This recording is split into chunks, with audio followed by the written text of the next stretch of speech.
தேவனுடைய வார்த்தைக்கு நேராக கடந்து போவோம். Will go to the word of God. மத்தேயு எழுதின சுவிசேஷம் எடுப்போமா? மத்தேயு 8:5-13. இயேசு கப்பர்நகூமில் பிரவேசித்த போது நூற்றுக்கு அதிபதி ஒருவன் அவரிடத்தில் வந்து, ஆண்டவரே, என் வேலைக்காரன் வீட்டிலே திமிர்வாதமாய் கிடந்து கொடிய வேதனைப்படுகிறான் என்று அவரை வேண்டிக் கொண்டான். அதற்கு இயேசு, நான் வந்து அவனை சொஸ்தமாக்குவேன் என்றார். நூற்றுக்கு அதிபதி பிரதியுத்தரமாக, ஆண்டவரே, நீர் என் வீட்டுக்குள் பிரவேசிக்க நான் பாத்திரன் அல்ல. ஒரு வார்த்தை மாத்திரம் சொல்லும், அப்பொழுது என் வேலைக்காரன் சொஸ்தமாவான். நான் அதிகாரத்துக்கு கீழ்ப்பட்டவனாயிருந்தும் எனக்கு கீழ்ப்பட்டிருக்கிற சேவகரும் உண்டு. நான் ஒருவனை போவென்றால் போகிறான், மற்றொருவனை வாவென்றால் வருகிறான். என் வேலைக்காரனை இதை செய் என்றால் செய்கிறான் என்றார். இயேசு இதை கேட்டு ஆச்சரியப்பட்டு தமக்கு பின் செல்கிறவர்களை நோக்கி, இஸ்ரவேலருக்குள்ளும் நான் இப்படிப்பட்ட விசுவாசத்தை காணவில்லை என்று மெய்யாகவே உங்களுக்கு சொல்லுகிறேன். அநேகர் கிழக்கிலும் மேற்கிலும் இருந்து வந்து பரலோக ராஜ்யத்தில் ஆபிரகாம், ஈசாக்கு, யாக்கோபு என்பவர்களோட பந்தி இருப்பார்கள். ராஜ்யத்தின் புத்திரரோ புறம்பான இருளிலே தள்ளப்படுவார்கள். அங்கே அழுகையும் பற்கடிப்பும் உண்டாயிருக்கும் என்று உங்களுக்கு சொல்லுகிறேன் என்றார். பின்பு இயேசு நூற்றுக்கு அதிபதியை நோக்கி, நீ போகலாம், விசுவாசித்தபடியே உனக்கு ஆக கடவது என்றார். அந்த நாளிகையிலே அவன் வேலைக்காரன் சொஸ்தமானான். விசுவாசித்தபடியே உனக்கு ஆக கடவுள். இன்னைக்கு இப்படிப்பட்ட ஒரு சம்பவம் நடக்குமா அப்படின்னு நிறைய நேரம் அதை படிக்கும் பொழுது யோசிச்சிருக்கிறேன். இன்னைக்கு இப்படிப்பட்ட ஒரு சம்பவம் நடக்குமா அப்படின்னும் போது சில நேரம் யோசிப்பேன், இப்படி ஒரு சம்பவம் நடக்கிறதுக்கு சான்ஸ் இருக்கா அப்படின்ட்டு. ஏன்னா ஊழியக்காரர் வீட்டுக்கு வரேன்னு சொல்றாரு, ஆனா அவர் என்ன சொல்றாரு? வராதீங்கன்றாரு. இன்னைக்கு இப்படி ஒண்ணு நடக்குமான்னு தெரியல எனக்கு. நான் கூப்பிடுறேன், இவர் தான் கூப்பிடுறாரு. என் வீட்டுல ஒருத்தருக்கு உடம்பு சரியில்லை, நீங்க ஜெபம் பண்ணணும் ஐயா அப்படின்னு இவர் தான் சொல்றாரு. ஊழியக்காரர் ரெடியா இருக்கிறாரு, கண்டிப்பா வரேன் பிரதர், உங்க வீட்டுக்கு வரேன், உடனே வாங்க, கிளம்புவோம், நேரம் உங்க வீட்டுக்கு போவோம், அந்த அந்த உடம்பு சரியில்லாத ஆளுக்கு போய் ஜெபம் பண்ணுவோம், நிச்சயமா ஆண்டவர் சுகமாக்குவாரு அப்படின்னு கிளம்புறாரு. ஆனா அவர் என்ன சொல்றாரு? இல்ல வரலாம் வேண்டாம், இங்க இருந்தே ஒரு வார்த்தையை சொல்லுங்க. சோ இன்னைக்கு இப்படிப்பட்ட ஒரு சம்பவம் நடக்குமா அப்படின்னு பாத்தீங்கன்னா எனக்கு தெரிஞ்சு ஹைலி இம்பாசிபிள். கரெக்டா? வரேன்னு சொன்ன ஊழியக்காரரை கூப்பிட்டுட்டு நம்ம போய் கூப்பிடுறோம், வரேன்னு சொன்னாரு, இல்ல வரலாம் வேண்டாம், அங்க இருந்தே என்ன பண்ணுங்க, வரேன்னு சொல்றது நிறுத்தி அங்க இருந்தே எங்க நிக்கிறீங்களோ அங்கேயே ஒரு வார்த்தையை சொல்லுங்க. போன்ல கூட சொல்ல வேண்டாம், வாட்ஸ்அப்ல கூட வீடியோ கால்லாம் பண்ண வேண்டாம், எந்த இதுவும் பண்ண வேண்டாம். எங்க நிக்கிறீங்களோ அங்கேயே நின்று ஒரு ஜெபத்தை போடுங்க. இயேசு நாமத்தில் சுகமாயிருங்கன்னு சொல்லுங்க, போதும். வீட்டுக்கெல்லாம் வர வேண்டாம், நீங்க அங்க இருந்து ஜெபம் பண்ணா போதும். இவ்வளவு தூரம்லாம் நடந்து வர வேண்டாம், இவ்வளவு தூரம் வீட்டுக்கு. இன்னைக்கு இந்த மாதிரி நடக்குமான்னு கேட்டா எனக்கு தெரியல நடக்குமான்ட்டு. ஏன்னா என்னை கூப்பிட்டவங்க யாருமே வராதீங்கன்னு சொல்லவே இல்லை. இது வரைக்கும் கூப்பிட்டவங்க எல்லாம் எப்போ வரீங்கன்னு தான் கேட்டாங்க. எல்லாரும் எப்போ வருவீங்க, எவ்வளவு சீக்கிரம் வருவீங்க, எவ்வளவு நாளுக்குள்ள வருவீங்க அப்படின்னு சொல்லி கூப்பிட்டாரு. அப்படிதான் பார்த்திருக்கேன். சோ இது ரொம்ப ஒரு ஸ்பெஷலான பகுதி, ரொம்ப ரொம்ப ஸ்பெஷலான பகுதி. இது தேவனுடைய ராஜ்யத்தின் கருத்தே இதுக்குள்ள இருக்கு. அது எந்த அளவுக்கு இது ஒரு ஒரு ஃபென்டாஸ்டிக் மிரக்கல் அப்படின்னா, இயேசுவே ஆச்சரியப்படுற அளவுக்கு இந்த நூற்றுக்கு அதிபதியோடைய வெளிப்பாடு இருந்திருக்கு. Hallelujah. It even surprised Jesus. Such was the revelation of that Roman centurion. அவன் யூதன் கிடையாது, அவன் யெகோவா தேவன்னா யாருன்னு தெரியாது, நியாயப்பிரமாணம் தெரியாது, மோசேயின் உடன்படிக்கைன்னா என்னன்னு தெரியாது, எதுவுமே தெரியாது அவனுக்கு. ஆனா அவனுக்கு தேவனுடைய ராஜ்யத்தை குறித்த ஒரு ரெவலேஷன் இருக்கு. கிங்டம் பத்தி ஒரு ரெவலேஷன் வந்துருச்சு அவனுக்கு.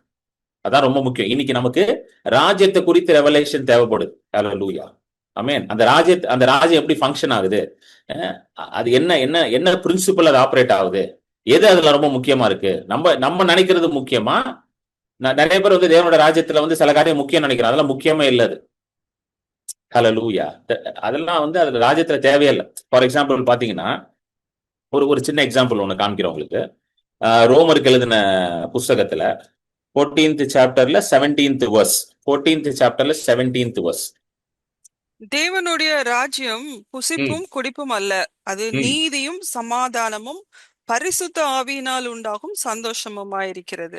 தேவனுடைய ராஜ்யம் எப்படி இருக்குதா?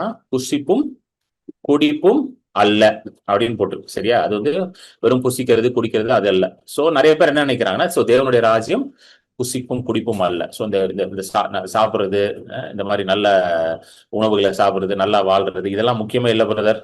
கேள்விப்பட்டிருக்கீங்களா? இதெல்லாம் this is not at all needed. இதெல்லாம் தேவையா கிடையாது. இந்த சாப்பாட்டுக்கெல்லாம் ஆண்டவர்லாம் முக்கியத்துவமே கொடுக்கல. God is not giving importance to all these things. இதெல்லாம் எதுவுமே இல்லை. இந்த நல்லா சாப்பிடுறது, நல்லா வாழ்றது இதெல்லாம் இல்லை. எது ரொம்ப முக்கியமா இருக்குன்னா நீதியும் சமாதானமும் பரிசுத்த ஆவியினால் உண்டாகும் சந்தோஷம், righteousness, peace and joy in the Holy Spirit. இதுதான் ரொம்ப முக்கியம். இந்த சாப்பாடு கீப்பாடு, நல்லா வாழ்றது, நல்லா செழிப்பா இருக்கிறது, ஆரோக்கியமா இருக்கிறது, நம்ம சரீரத்தை நல்லா பார்த்துக் கொள்வது, இதெல்லாம் தேவையில்லை பிரதர். கேள்விப்பட்டிருக்கீங்களா? சில பேர்லாம் இப்படியே சொல்லியிருக்கிறாங்க, இந்த சுகம் ஆரோக்கியம் இதெல்லாம் முக்கியமே கிடையாது.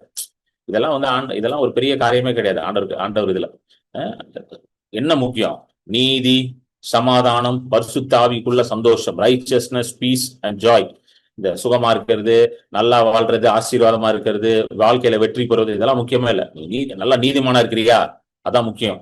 சமாதானமா இருக்க, தேவ சமாதானத்தோடு இருக்கிறியா? அதான் முக்கியம். பரிசுத்த ஆவியில நிறைஞ்சு இருக்கியா? சந்தோஷமா இருக்கியா? அதுதான் முக்கியம். இதெல்லாம் எதுவுமே தேவையில்லை அப்படின்னு சொல்றவங்க எல்லாம் பார்த்திருக்கேன். ஆனா இந்த வசனம் வந்து அதை சொல்லவே இல்லை. எதை சொல்லவே இல்லை? நீ சாப்பிடக்கூடாது, நீ நல்லா வாழக்கூடாது, இந்த வசனம் சொல்லவே இல்லை. நல்லா புரிஞ்சுக்கோங்க. இது என்ன சொல்ல வருதுன்னு நம்ம புரிஞ்சுக்கணும். ஒரு டிரான்ஸ்லேஷன் ஒன்று இருக்குது. ரீசெண்டாக இந்த டிரான்ஸ்லேஷன் நான் கண்டுபிடிச்சேன். T4T, translation for translators. நீங்க சும்மா கூகுளில் போட்டாலே வரும். T4T, translation for translators. Sister Vijay நீங்க அதை போடுங்க, கூகுளில் உங்களுக்கு வரும். அது T4T, T4T அப்படின்னு போட்டீங்கன்னா வரும். சரிங்களா? ஸோ எல்லாருமே நீங்க போடலாம். அதுல வந்து எப்படி எழுதியிருக்குன்னா அந்த வசனம் அது ஆங்கிலத்துல தான் இருக்கு, தமிழ்ல இல்லை. ஸோ அதை நான் சும்மா அதை வாசிக்கிறேன் அந்த வசனத்தை. நீதிமொழிகள் 14:17. I'll just read it in the translation. அது கரெக்டா சொல்லுது, அது அர்த்தத்தை வந்து கரெக்டா அது வந்து வெளியே கொண்டு வருது. வாசிப்போம். 17வது வசனமா? Okay. Letting God rule our lives does not mean that we must obey regulations about eating or drinking something. அப்படின்னா என்ன அர்த்தம்னா, ஆண்டவர் நம்ம வாழ்க்கையை ஆளுகை செய்யணும் என்றால் நம்ம ஏதோ ஒரு ரூல்ஸ் அண்ட் ரெகுலேஷன்ஸை மட்டும் ஃபாலோ பண்ணக்கூடாது. அதாவது என்னத்தை சாப்பிடணும், இதை தான் சாப்பிடணும், இந்த கலர் சட்டை தான் போடணும், பார்த்துருக்கீங்களா, இந்த மாதிரி தான் ஹேர் ஸ்டைல் வைக்கணும், இந்த மாதிரி வெளி தோற்றமான காரியங்கள், ரூல்ஸ் அண்ட் ரெகுலேஷன்ஸ், இதை ஃபாலோ பண்றதுனால நீ ஆண்டவருக்கு சப்மிட் பண்ணிருக்கிற, ஆண்டவருக்கு நீ என்ன பண்ணிருக்க, சரண்டர் பண்ணிருக்கிற, ஆண்டவர் உன்னை ஆளுகை செய்யறாரு. எத்தனை பேர் புரியுது நான் சொல்றது? இந்த மாதிரி எக்ஸ்டர்னலா பார்த்துருக்கீங்களா? அந்த மாதிரி இந்த மாதிரி வாழ்றதுனால சில பேர்லாம் வந்து நான் பார்த்துருக்கேன், சில பேர்லாம் வந்து ஷூவே போட மாட்டாங்க. அவங்க என்ன சொல்லுவாங்கன்னா, ஷூலாம் அதெல்லாம் தேவையில்லை பிரதர், அதெல்லாம் ஆடம்பரம் பிரதர். கேள்விப்பட்டிருக்கீங்களா? அதெல்லாம் ரொம்ப ஆடம்பரம். நமக்கு என்ன சாதாரண ஒரு ஹவாய் செப்பல் போதாதா? 200 ரூபாய்க்கு ஒரு ரப்பர் செப்பல் போதாதா? ஷூலாம் எதுக்கு? அதெல்லாம் ஒரு ஆடம்பரம். நல்ல சட்டம்லாம் எதுக்கு? அதெல்லாம் ஒரு ஆடம்பரம். அதெல்லாம் முக்கியமே கிடையாது. அதெல்லாம் இருந்துச்சுன்னா நம்ம பரிசுத்தத்தை இது என்ன பண்ணுமா? கெடுத்து போடும். கேள்விப்பட்டிருக்கீங்களா? இதெல்லாம் கெடுத்து போட்டுரும். அதெல்லாம் கரெக்டா? ஆமென். சோ நல்லா கவனிங்க. இது வந்து T4T டிரான்ஸ்லேஷன் சிஸ்டர். ரோமன் இதே வசனம், ரோமர் 14:17 இதே வசனம்.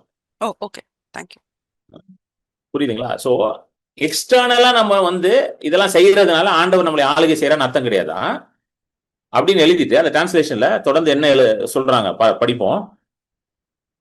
Instead, it means we must live righteously, act peacefully towards others, and be joyful by the power of the Holy Spirit. Hallelujah. அதாவது அதற்கு பதிலாக இந்த எக்ஸ்டர்னல், அதாவது வெளிப்புறமா இதை செய்யக்கூடாது, அதை செய்யக்கூடாது, அப்படி இருக்கக்கூடாது, இப்படி இருக்கக்கூடாது ரூல்ஸ் எல்லாம் போறாங்க பாத்தீங்களா? அது பெருசு கிடையாது. அதை தவிர அதை விட்டுட்டு நம்ம என்ன பண்ணணுமா? we should live righteously, ஒரு நல்ல நீதியான வாழ்க்கையை வாழணும், சமாதானத்தோட, மற்றவர்களோடையும் சமாதானத்தோடையும் பரிசுத்த ஆவியின் வல்லமையினால சந்தோஷமாக இருக்கணும். எத்தனை பேர் புரியுது? சோ இந்த நீதியா வாழ்றது, சமாதானமா வாழ்றது, பரிசுத்த ஆவியின் வல்லமையில சந்தோஷமா வாழ்றது எல்லாம் எதை சார்ந்தது? வெளியில இருக்கிறத சார்ந்ததா? கிடையாது. எதை சார்ந்தது? இருதயத்தை சார்ந்தது. எத்தனை பேர் புரியுது? It is all about your heart. It is nothing about external. நான் வந்து என்னுடைய சட்டையை கலரை மாத்தி நான் வெள்ளை கலர் போடுறதுனால எனக்கு என்ன உண்டாகாது? சமாதானம் உண்டாகாது. ட்ரை பண்ணிருக்கீங்களா? அதெல்லாம் கலர் சட்டையெல்லாம் மாத்தி பார்த்தாச்சு பிரதர், ஆனால் என்ன வரல? சமாதானம் வரல. எத்தனை பேர் புரியுது? கரெக்டா? நகையெல்லாம் கழட்டிட்டேன் பிரதர், எல்லாத்தையும் கழட்டிட்டேன், நகை எல்லாம் ஒண்ணுமே கிடையாது பிரதர், ஒரு பொட்டு தங்கம் கூட கிடையாது பிரதர் என் மேல, எதுவும் எல்லாத்தையும் கழட்டிட்டேன், எல்லாத்தையும் தூக்கி போட்டேன். இதுதான் அந்த டிரான்ஸ்லேஷன். சிஸ்டர் படிங்க, அப்படியே வாசிங்க. Letting God rule our lives, that means does not mean that we must obey regulations about eating or drinking something. Instead, it means we must live righteously, act peacefully towards others, and be joyful by the power of the Holy Spirit. Okay. So, righteously. ஒரு நீதியான வாழ்க்கை, ஒரு சமாதானமான வாழ்க்கை, ஒரு சந்தோஷமான வாழ்க்கை எதுவுமே இந்த வெளியில பண்ற காரியத்தினால வராது நமக்கு. கரெக்டா இல்லையா? அதெல்லாம் ட்ரை பண்ணிட்டீங்களா எல்லாருமே? நிறைய பேர் ட்ரை பண்ணிட்டு தான் ஒன்னும் முடியலன்னு உட்காந்துருக்கீங்க இல்ல? எல்லாத்தையும் பண்ணி பார்த்துட்டேன் பிரதர், ஆனா என்ன பண்ணல, ஒன்னும் ஒர்க் ஆகல. எதாவது ஒர்க் ஆச்சா? ஒன்னும் ஒர்க் ஆகல. ஹல்லேலூயா. ஏன்னா அது எதை சார்ந்தது? இருதயத்தை சார்ந்தது. இதெல்லாம் இந்த பாயிண்ட்டுக்கு வருவோம், சரிங்களா? சோ இப்ப நல்லா கவனிங்க. தேவனுடைய ராஜ்யம் அப்படின்னு போட்டு kingdom of God, kingdom of heaven, தேவனுடைய ராஜ்யம், பரலோக ராஜ்யம் அப்படின்னு நிறைய இடத்துல மாற்றி மாற்றி யூஸ் பண்ணுவாங்க. எல்லாம் ஒரே மீனிங் தான், பட் அதோடைய யூசேஜ் வந்து மாறும். சில இடத்துல தேவனுடைய ராஜ்யம் வரும், சில இடத்துல பரலோக ராஜ்யம் வரும். கரெக்டா? அதை மாற்றி மாற்றி அதை யூஸ் பண்ணுவாங்க. சோ இந்த தேவனுடைய ராஜ்யம், பரலோக ராஜ்யம் சொல்லும் பொழுது அது எதை பத்தி பேசலன்னா, பரலோகத்துக்கு போறீங்களா அந்த ராஜ்யத்தை பத்தி பேசல. நீங்க ஒரு நாள் பரலோகத்துக்கு போறீங்களா, அங்க ஒரு ராஜ்யம் இருக்கு பாத்தீங்களா, அதை பத்தியே பேசல. இங்க இருக்கிற ஒரு ராஜ்யத்தை பத்தி பேசுகிறது. இயேசு சொல்றாருல, மனம் திரும்புங்கள், தேவனுடைய ராஜ்யம், பரலோக ராஜ்யம் சமீபமா இருக்கிறது. It's very near. மனம் திரும்பு. அது எங்க இருக்குது? உனக்கு சமீபமா இருக்கு. It is very near to you. அது எங்க இருக்குது? அப்ப நீ உடனே செத்து நீ மேல போறன்னு அர்த்தமா? அப்படியே சொன்னார் இயேசு. ரொம்ப நீ கிட்ட வந்துட்டப்பா, அவ்வளவுதான், நாளைக்கு போய் என்ன பண்ணிடு, மேல வந்துரு. அப்படி சொல்லல அவர். அந்த ராஜ்யம் வந்து எங்க இருக்குதான், வாங்க வாசிப்போம். லூக்கா எழுதின சுவிசேஷம், இயேசு சொல்றாரு பாருங்க. லூக்கா எழுதின சுவிசேஷம் 8வது அதிகாரத்துல அந்த வசனத்தை நான் எடுக்கிறேன், ஒரே நிமிஷம் இருங்க. லூக் 17:21. லூக் 17:21. நார்மல் டிரான்ஸ்லேஷன்லயே போடுங்க. லூக் 17:21. இதோ இங்கே என்றும் அதோ அங்கே என்றும் சொல்லப்படுகிறதற்கும் ஏதுவிராது. முந்தின வசனத்திலிருந்தே படிப்போமா? 20ல இருந்தே வாசிப்போம். 20ல இருந்து போடு விஜய். தேவனுடைய ராஜ்யம் எப்பொழுது வரும் என்று பரிசேயர் அவரிடத்தில் கேட்ட பொழுது அவர்களுக்கு அவர் பிரதியுத்தரமாக, தேவனுடைய ராஜ்யம் பிரத்யட்சமாய் வராது, இதோ இங்கே என்றும் அதோ அங்கே என்றும் சொல்லப்படுகிறதற்கும் ஏதுவிராது, இதோ தேவனுடைய ராஜ்யம் உங்களுக்குள் இருக்கிறதே என்றார். தேவனுடைய ராஜ்யம் உங்களுக்குள் இருக்கிறதே, பிரத்யட்சமா வராது. அப்படின்னா நீ பாக்குற மாதிரி வராது. புரியுதுங்களா? தேவனுடைய ராஜ்யம் பாக்குற மாதிரி இருக்காது அப்படின்னு சொல்றாரு. ஹல்லேலூயா. அது வந்து ஒரு ஆவிக்குரிய ராஜ்யமா இருக்கு. It is a spiritual kingdom. காணாத உலகத்துல இருக்கிற அந்த ராஜ்யம். சோ இங்க இருக்குது, அங்க இருக்குது, அங்க பாரு, அங்க இயேசு ஆளுகை செய்றார், இங்க இயேசு ஆளுகை செய்றார் அப்படி நீ சொல்ல முடியாது. பிரத்யட்சமாக, பை அப்சர்வேஷன், பை சீயிங், நீ காண்கிற மாதிரி அது இருக்காது. கரெக்டா? இன்னைக்கு உலகத்துல இருக்கிற ராஜ்யம் எப்படி இருக்கு? காண்கிற மாதிரி இருக்குல்ல, யூ கேன் see that. கரெக்டா? இந்த கண்ட்ரி இவர் ரூல் பண்றாரு, அந்த கண்ட்ரியை கம்யூனிஸ்ட் ரூல் பண்றாங்க, இந்த கண்ட்ரி வந்து டெமோக்ராட்டிக் கண்ட்ரி, அந்த கண்ட்ரி வந்து டிக்டேட்டர்ஷிப்பா இருக்குது அப்படின்னு சொல்லி தெளிவா நம்ம சொல்லலாம். ஒரு காண்கிற மாதிரி இருக்குது. ஆனா தேவனுடைய ராஜ்யம் அப்படி இருக்காதான். ஹல்லேலூயா. அது எங்க இருக்குதா? 21வது வசனத்தை சொல்றாரு, தேவனுடைய ராஜ்யம் உங்களுக்குள் இருக்கிறது. It is inside of you அப்படின்னு போடுது. இதே வசனத்தை வந்து அந்த ஆங்கில டிரான்ஸ்லேஷன் பாத்தீங்களா, உங்களுக்குள் இருக்கிறது. அது உங்களுக்குள் இருக்கிறதுனா என்ன அர்த்தம்? One day Jesus was asked by some Pharisees. Some Pharisees asked Jesus, when is God going to rule as king? When is God going to கேக்குறாங்க பரிசேயர். எப்போ கர்த்தர் யெகோவா தேவன் ராஜாவை போல ஆளுகை செய்வார்? இது யார் கேட்கறது? யாரு? பரிசேயர். ஏன்னா பரிசேயரோட அண்டர்ஸ்டாண்டிங் வந்து என்னன்னா, யெகோவா தேவனே வந்து என்ன பண்ண போறாரு, ரோமர்களெல்லாம் அடிச்சு விரட்டிட்டு மேசியாவை அனுப்பி, அதாவது யெகோவா தேவன் மேசியாவை அனுப்பி அவரே வந்து என்ன பண்ணாரு, மேசியா மூலமாக வந்து எல்லாரையும் அடிச்சு துரத்திட்டு தாவீதின் சிங்காசனத்துல உட்கார்ந்து எருசலேம்ல இருந்து என்ன பண்ண போறாரு, பிசிக்கலா ரூல் பண்ண போறாரு. அதுதான் அவனுக்கு கேட்கறாங்க. புரியுதுங்களா? அவங்களை பொறுத்த வரைக்கும் மேசியா எங்க போய் உட்கார போறாரு? இப்போ எருசலேம்ல போய் சிங்காசனத்துல உட்கார போறாரு. எந்த சிங்காசனம்? தாவீதின் சிங்காசனத்துல. அதனாலதான் ஏசாயா தீர்க்கதரிசி புஸ்தகத்தெல்லாம் அவங்க திரும்ப திரும்ப படிப்பாங்களாம்.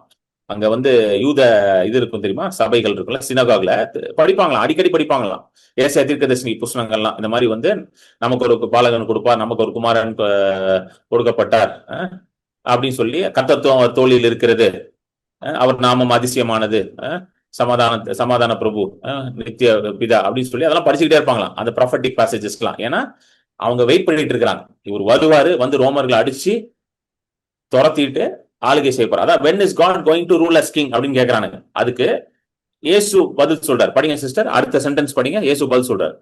He replied, God's ruling is not something people will be able to see with their eyes. God's ruling is not something that people will be able to see with their eyes. So ஆண்டவர் ஒரு மனுஷனை ஆளுகை செய்றார், இல்ல ஆண்டவர் ஆளுகை செய்றார். God's ruling, ஆண்டவரோட ஆளுகை வந்து நீ பாக்குற மாதிரி இருக்காது, அதாவது கண்கள்ல நீ அதை பார்க்க முடியாது. அதான் சொல்ல, God's ruling cannot be seen with your eyes. Display பண்ணியாச்சு. புரியுதுங்களா? தொடர்ந்து படிங்க சிஸ்டர். கண்கள்ல பாக்குற மாதிரி இருக்காது தேவனுடைய ஆளுகை. அடுத்தது 21வது வசனம் படிங்க sister. And people will not ம், be able to say, look, he is ruling here or he is ruling over there. ம். Because, contrary to what you think, God's ruling is people's inner being or is already happening among you. God's ruling, இருங்க போதும். God's ruling is in your inner being. Inner பீயிங்னா உங்க இருதயத்துல தான் ஆண்டவர் ஆளுகை செய்வார். சோ ஆண்டவருக்கு தேவை என்னது? Heart. சிம்பிளா சொல்லணும்னா ஆண்டவருக்கு தேவை உங்க இருதயம் தான். எத்தனை பேருக்கு புரியுது? What is asking? Your heart. புரியுதுங்களா? வேற எதுவுமே கேட்க மாட்டாரு அவர். அந்த இருதயத்தை எனக்கு கொடுத்துருன்றாரு. அதை கொடுக்கறதுக்கு தான் நமக்கு கஷ்டமா இருக்கு. கரெக்டா இல்லையா? ஏன்னா நம்ம இருதயத்தை நம்ம வேற எதுக்கெல்லாம் பங்கு போட்டு கொடுத்து வச்சிருக்கிறோம் இல்ல? இதுக்கு கொஞ்சம், அதுக்கு கொஞ்சம், அப்படி கொஞ்சம், இப்படி கொஞ்சம் பங்கு போட்டிருக்கோம், கம்பார்ட்மெண்ட் போட்டு வச்சிருக்கிறோம் இருதயத்தை. அதனால ஆண்டவர்கிட்ட முழுசா இருதயத்தை என்னால பண்ண முடியல, கொடுக்க முடியல நம்மளால. ரொம்ப கஷ்டப்படுறோம் இல்ல? ரொம்ப ரொம்ப என்னங்க கரெக்டா இல்லையா? ரொம்ப ரொம்ப கஷ்டம் இல்ல? எதை வேணா ஆண்டவரே நகையை கழட்டு சொல்லுங்க, கழட்டுற ஆண்டவரே, ரெடியா இருக்கேன். சட்டை கருப்பு சட்டையா போடவே மாட்டேன், மேல் வெள்ளை சட்டை தான் போடுவேன், ரெடியா இருக்கிறேன். கரெக்டா? அதெல்லாம் ரெடியா இருக்கேன். பேரை மாத்த சொல்லுங்க ஆண்டவரே, மாத்திடுறேன். ஜான் ஜேக்கப் ஜோசப் மாத்திடுறேன் இப்பவே. ஹல்லேலூயா, ஆமென். அதெல்லாம் நான் என்ன பண்ணிடுறேன், சரி பண்ணிடுறேன். ஆனா இருதயத்தை மட்டும் என்ன பண்ணாதீங்க, முடியாதாண்ட, ரொம்ப கஷ்டம் ஆண்டவர். என்னங்க? ஆனா அவர் எதை கேட்கிறாருங்க? அதான் திரும்ப திரும்ப கேட்கிறாரு. ஒரு இடத்துல இயேசு சொல்றாருல, உன் பொக்கிஷம் எங்க இருக்கோ அங்கதான் உன் இருதயமும் இருக்குன்றார். தெளிவா சொல்றாரு. Where your treasure is there your heart is ஆல்சோன்றார். சோ எதை நீ வாழ்க்கையில பொக்கிஷமா வச்சிருக்கிற அது மேலதான் உன் இருதயத்தையும் நீ கொண்டு போய் வைக்கிற. ஹல்லேலூயா, ஆமென். தமிழ்ல ஒரு வாட்டி ரீட் பண்ணுவோமா சிஸ்டர்? வாசிங்க. அதே தமிழ்ல டிரான்ஸ்லேட் நம்ம அட்மின் ரொம்ப அழகா சூப்பரா டிரான்ஸ்லேட் பண்ணியிருக்காரு தமிழ்ல. ஆக்சுவலி தமிழ்ல டிரான்ஸ்லேஷன் கிடையாது இது, ஆனா அவரே பண்ணிட்டாரு. அவர் நல்ல ஒரு தமிழ் ஸ்காலர் அவர். நம்ம அட்மின் நான் இப்ப தமிழ் எங்கன்னு தேடிட்டு இருக்கிறேன் கூகுள். தமிழ்ல கிடையாது ஆக்சுவலா. ஓகே. ஒரு நாள் பரிசேயர்கள் இயேசுவிடம் வந்து, கடவுளின் அரசாட்சி எப்போது வரும் என்று கேட்டார்கள். அதற்கு அவர், கடவுளின் அரசாட்சி என்பது மக்கள் தங்கள் கண்களால் பார்க்கக்கூடிய ஒன்றாக வராது. மேலும் இதோ அது இங்கே இருக்கிறது என்றோ அங்கே இருக்கிறது என்றோ மக்கள் சொல்ல முடியாது.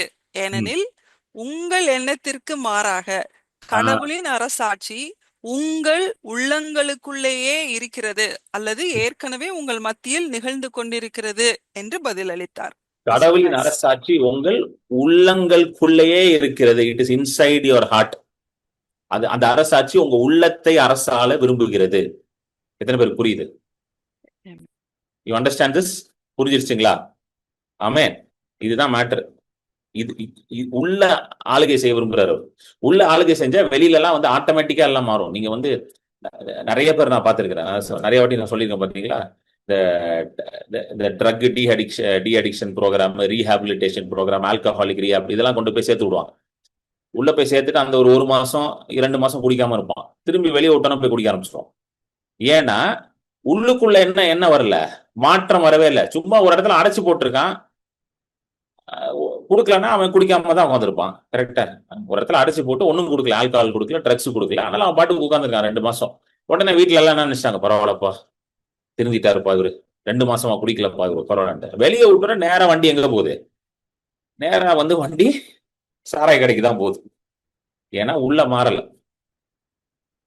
கொரோனா டைம்லயும் அப்படிதான் இல்ல, கொரோனா டைம்ல எல்லா கடையும் மூடிட்டான், வைன் ஷாப்பையும் மூடிட்டான். ஒரு பயிலும் குடிக்கல, எல்லாம் அப்படியே இருந்தானுங்க, வீட்டுல ஒழுங்கா இருந்தானுங்க. சோ எல்லாரும் சந்தோஷமா இருந்தாங்க, பரவாயில்லப்பா கொரோனா டைம்ல எல்லா வைன் ஷாப்பும் மூடினதுனால தமிழ்நாடே தெரிஞ்சிருச்சு அப்படின்னு நினைச்சாங்க.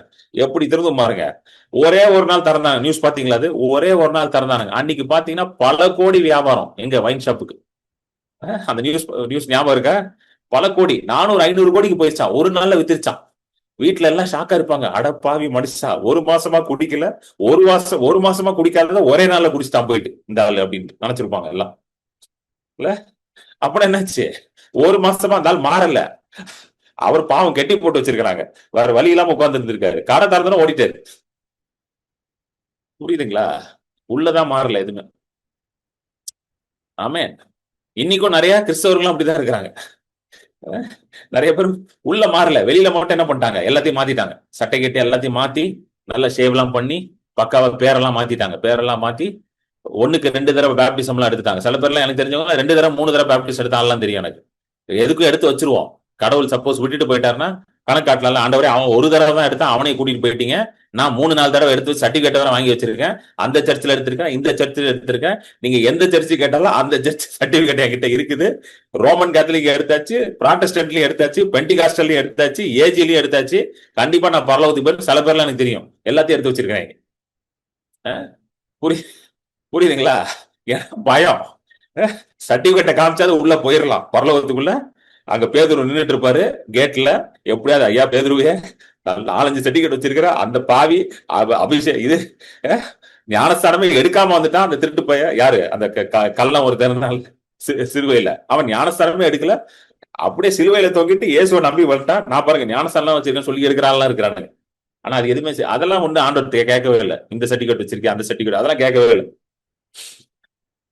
அவருக்கு தேவை உங்க இருதயம் தான். சொல்லுங்க, அவருக்கு தேவை இருதயம் தான். இருதயில ஆளுகை வேணும், இருதயத்துல ஆளுகை வேணும்.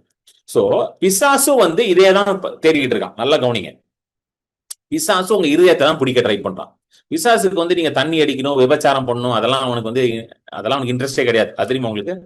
நீங்க போய் தண்ணி அடிக்கணும், விபச்சாரம் பண்ணணும், அது சில பேர் பண்ணிடுவாங்க பிசாசு நாள்களை. சில பேர் அதெல்லாம் பண்ணவே மாட்டாங்க. கவனிச்சிருக்கீங்களா? நல்ல கிறிஸ்தவர்கள்லாம் நிறைய பேர் நான் பார்த்திருக்கிறேன், அதெல்லாம் பண்ணவே மாட்டாங்க. ஆனா அவங்க இருதயம் வந்து யாருக்கு அவங்க என்ன கொடுக்கல, கிறிஸ்தவரா தான் இருப்பாங்க. ஆனா அவங்க வந்து இந்த தண்ணி அடிக்க மாட்டாங்க, விபச்சாரம் பண்ண மாட்டாங்க, அதெல்லாம் எதுவுமே செய்ய மாட்டாங்க. ஆனா அவங்க இருதயம் யார்கிட்ட இல்ல? ஆண்டவர்கிட்ட இல்ல. இருதயம் வந்து ஆண்டவர் ஆளுகை செய்யல. ஹல்லேலூயா. மற்ற காரியங்கள் இருதயத்தை ஆளுகை செய்து கொண்டிருக்கிறது. புரியுதுங்களா? அந்த மாதிரி நிறைய பேர் இருக்கிறாங்க. ஆனா என்ன சொல்லிப்பாங்க, நானும் விசுவாசி தான் பிரதர், சண்டே கரெக்டா சபைக்கெல்லாம் போயிடுவோம் பிரதர், எல்லாம் கரெக்டா இருக்கும் பிரதர். ஆனா ஆளுகை யார் பண்ணல? ஆண்டவர் பண்ணல. ஆளுகை வேற யாரோ பண்ணிட்டு இருக்காங்க. அதனாலதான் பழைய ஏற்பாட்டுல ஆண்டவர் ஒரு கட்டளையை கொடுத்தார். உன் தேவனாகிய கர்த்தரை நீ உன் முழு ஆத்மாவோடும், முழு பலத்தோடும், முழு இருதயத்தோடும் சொன்னாரா இல்லையா? With your full might, full strength, full heart நீ என்ன பண்ணுமா? தேவனை அன்பு கூறும். முழு இருதயத்தோடும் தேவனை அன்பு கூறும். முழு with your full heart you should love him. Hallelujah. So பிசாசம் என்ன பண்றான்னா இதுதான் ட்ரை பண்றான், எப்படியாவது நம்ம இருதயத்தை கேப்சர் பண்ணிடணும். சோ இருதயத்தை கேப்சர் பண்றதுக்கு ஒரே ஒரு வழிதாங்க இருக்கு. நல்லா கவனிங்க, அதை தான் நீங்க பேச போறேன். இதைதான் இயேசுவும் பேசினார். நல்லா கவனிங்க, ஒரே ஒரு வழிதான் இருக்கு. எப்படி பண்ணுவானா? வார்த்தையின் மூலமாக தான். நல்லா கவனிங்க, த்ரூ த வேர்ட். பாருங்க, பழைய ஏற்பாட்டுல சொன்னார் பாத்தீங்களா?